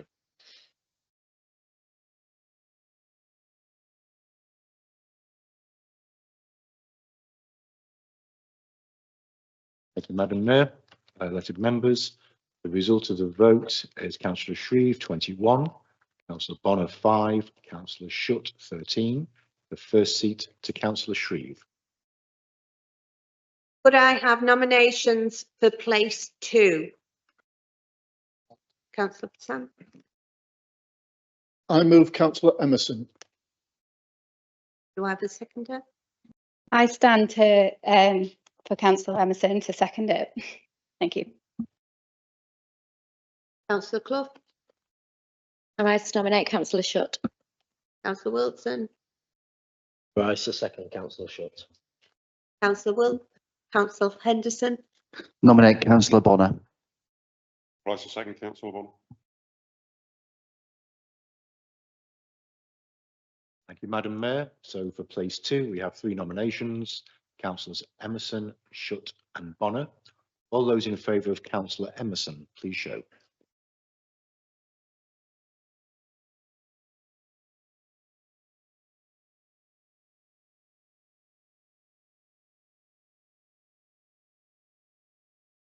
Thank you, members. All those in favour of councillor Shutt, please show.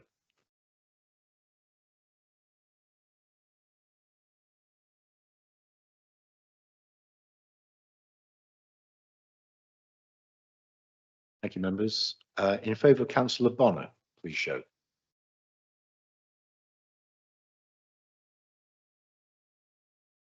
Thank you, members. The result of the vote, councillor Emerson 19, Shutt 14, Bonner 6. Second seat to councillor Emerson. Thank you. could I have nominations for place 3? Councillor Clough, I rise to nominate councillor Shutt. Councillor Wilson, I rise to second, councillor Schultz. Councillor Henderson, Councillor Bonner. Rise a second, councillor Bonner.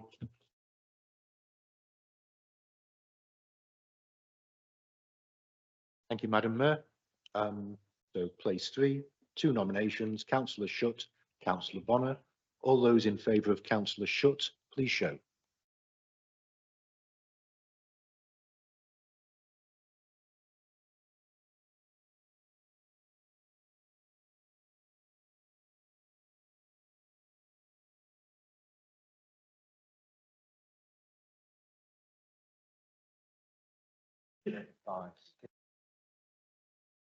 Keep hands on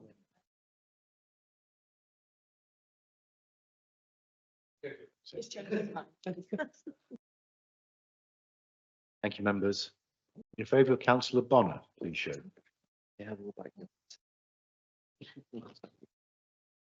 Further councillor Shutt, members. Thank you very much. could I have nominations for place 4? Councillor Henderson, Councillor Bonner, please. seconder. Rise a second, councillor Bonner. Councillor Wilson, I'll rise to nominate councillor Clough. seconder. Councillor Rise to second, councillor Clough.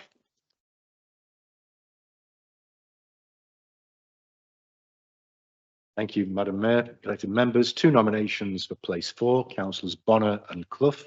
All those in favour of councillor Bonner, please show.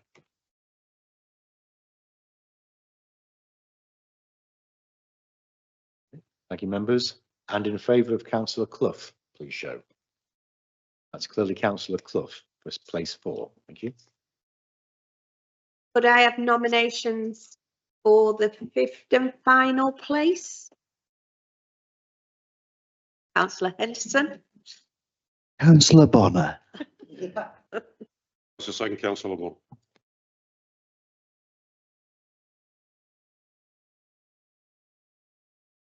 Any more nominations?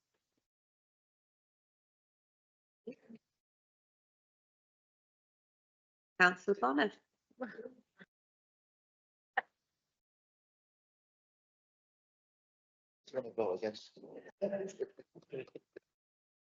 Lincolnshire Wolds AONB Joint Management Group.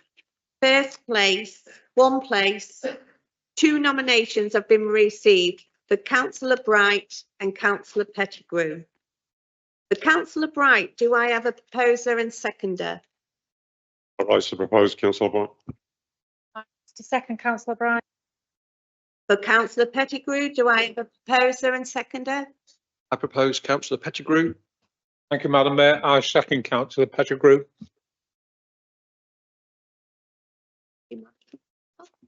Thank you, Madam Mayor. So 1 place, 2 nominations. Councillor Bright and councillor Pettigrew. All those in favour of councillor Bright, please show.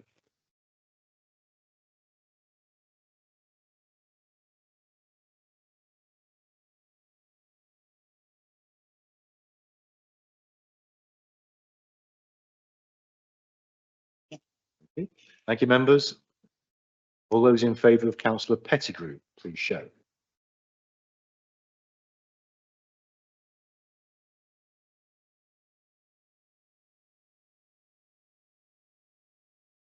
Thank you, members. The result of the vote, councillor Bright 22, councillor Pettigrew 17. The place goes to councillor Bright. Thank you. Lincolnshire Local Access Forum. 1 place, 2 nominations have been received for Councillor Kearns and Councillor Holland. For Councillor Kearns, do I have a proposer and a seconder? Thank you. I rise to propose councillor Kearns. I rise to second, councillor Kearns. For Councillor Holland. Rise to propose, councillor Holland. I rise to second, councillor Holland. Thank you. Thank you, members. So 2 nominations, councillors Kearns, councillor Holland. All those in favour of councillor Kearns, please show.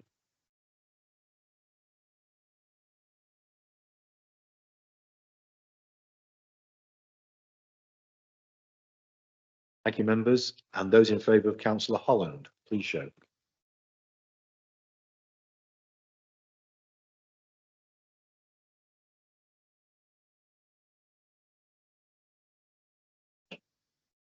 Thank you, members. Councillor Kearns 17, councillor Holland 22. Seat goes to councillor Holland. Thank you. North East Lincolnshire Tobacco Control Alliance. 1 place, 2 nominations have been received for Councillor Augusta and Parkinson. For Councillor Augusta, do I have a proposer and a seconder? Councillor Clough. Rise to nominate councillor Augusta. Councillor Wilson. I'll rise to second councillor Augusta. For Councillor Parkinson, do I have a proposer and a seconder? Councillor Jackson. Propose councillor Parkinson. I rise to second, councillor Parkinson. Thank you, Madam Mayor. Elected members. So 2 nominations. Councillors Augusta, councillors Parkinson. Those in favour of councillor Augusta, please show.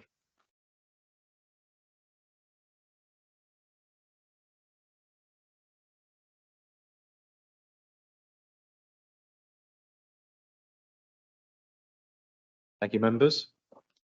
Those in favour of councillor Parkinson, please show.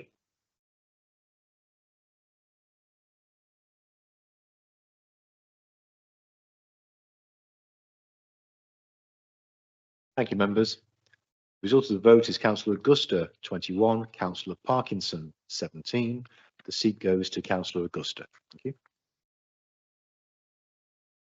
Town and Parish Council Liaison Committee, 6 places, 10 nominations have been received for councillor Bright, Crofts, Dawkins, Holland, Hudson, Humphrey, Patrick, Pettigrew, Shepherd and S. Swinburne.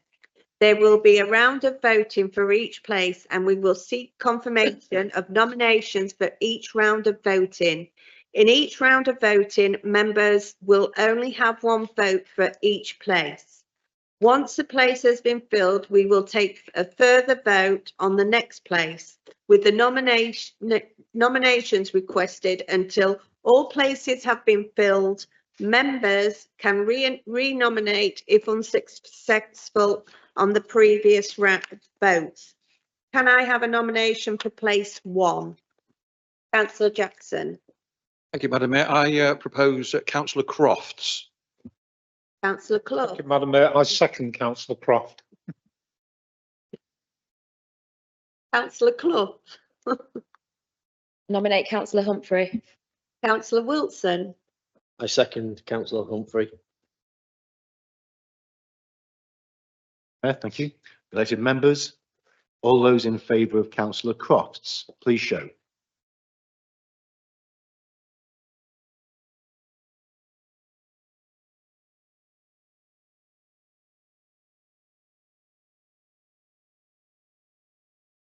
Thank you, members. Those in favour of councillor Humphrey, please show.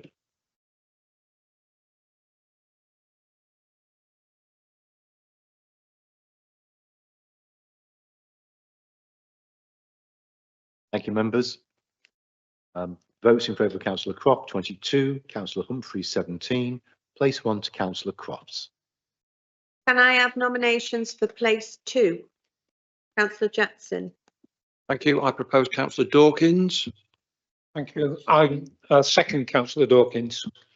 Councillor Clough, sorry. I nominate councillor Humphrey. Councillor Wilson. I second councillor Humphrey.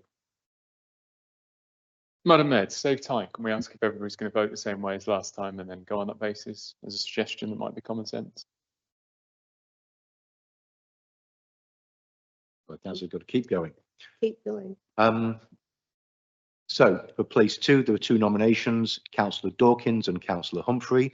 All those in favour of councillor Dawkins, please show.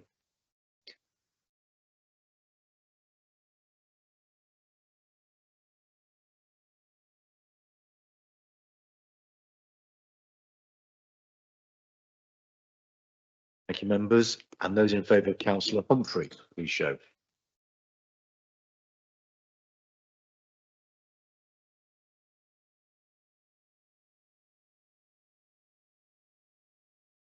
Thank you, members. Councillor Dawkins 22, councillor Humphrey 17. Place 2 to councillor Dawkins. Could I have nominations for place 3? Councillor Jackson. Thank you. I propose councillor Hudson. Thank you, Madam Mayor. I second councillor Hudson. Councillor Clough. Nominate councillor Humphrey. Councillor Wilson. I second councillor Humphrey. Councillor Holland. Rise to propose councillor Bright. I rise to second councillor Bright. Thank you, members. Madam Mayor. So 3 nominations, councillors Hudson, Humphrey and Bright. All those in favour of councillor Hudson, please show.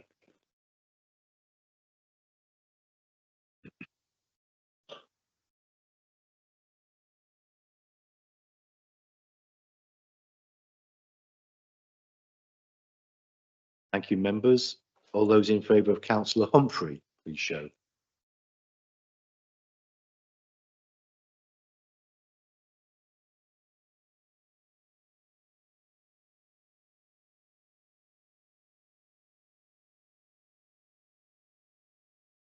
Thank you, members. Those in favour of councillor Bright, please show.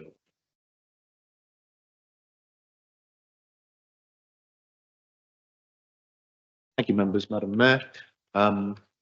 Councillor Hudson 20, Councillor Humphrey 13, Councillor Bright 6, place 3 to Councillor Hudson. Could I have nominations for place 4? Councillor Jackson, Thank you. Proposed councillor Pettigrew. Thank you, Madam Mayor. I second councillor Pettigrew. Councillor Clough,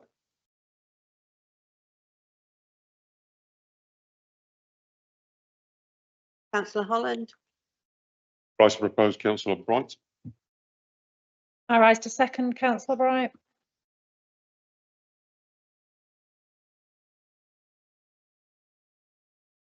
Madam Mayor, elected members, 2 nominations for place 4, councillors Pettigrew and Bright. All those in favour of councillor Pettigrew, please show.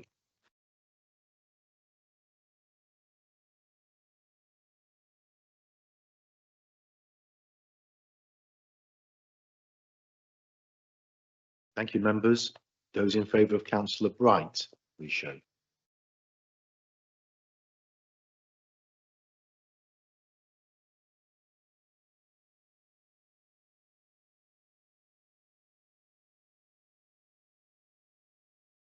Thank you, members. Madam Mayor.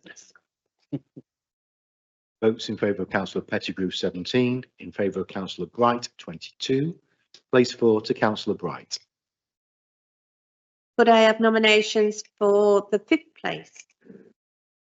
Councillor Jackson, Thank you, Madam Mayor. I propose councillor Shepherd. Thank you, Madam Mayor. I second councillor Shepherd. Councillor Clough, Propose councillor Patrick. Councillor Wilson, I second councillor Patrick. The Mayor, thank you, members. So 2 nominations for place 5, councillors Shepherd and Patrick.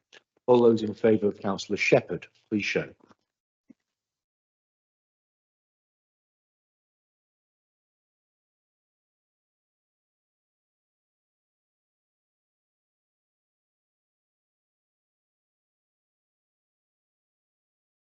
Thank you, members. In favour of councillor Patrick, please show.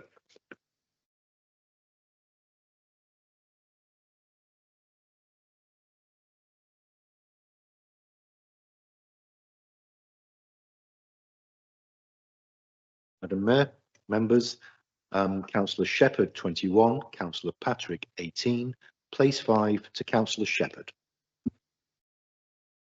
could I have nominations for the 6th and final place? Councillor Clough, Thank you. I rise to nominate councillor Patrick. Councillor Wilson, Like to second councillor Patrick. Councillor Jackson, Thank you. I propose councillor S Swinburne. Councillor Thank you, Madam Mayor. I second councillor S Swinburne.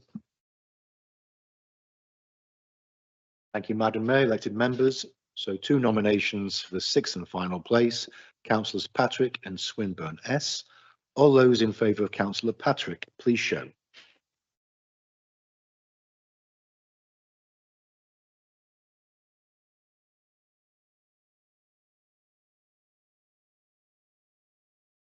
Thank you, members. And in favour of councillor Swinburne S, please show.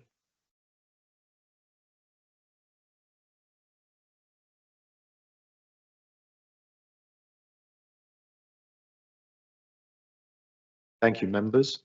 In favour of councillor Patrick 18, and councillor Swinburne S 21, 6th place to councillor Swinburne S. Thank you. Waltham Windmill Trust, 6 places, 7 nominations have been received for councillors Cracknell, Dawkins, Harness, Jackson, Morland, Pettigrew and Shepherd. Councillor Morland, Madam Mayor, I would like to withdraw my nomination because there are 6 places and my exceptional talents will not be required because I will face 6 ignominious defeats tonight at the hands of the Conservatives. So there's no point in putting you or the august body assembled tonight through that. Thank you. thank you.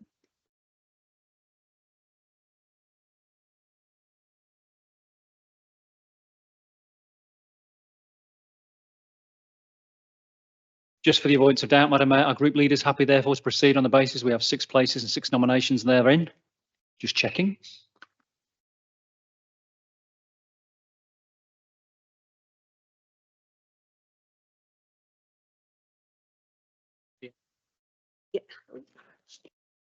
Right, well.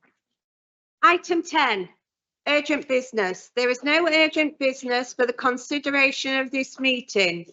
That concludes the business for this annual general meeting. I now declare the meeting closed. Members of the press and public, can you leave? And thank you for your attendance. Please, could I ask members, officers to remain in the chamber and await my return?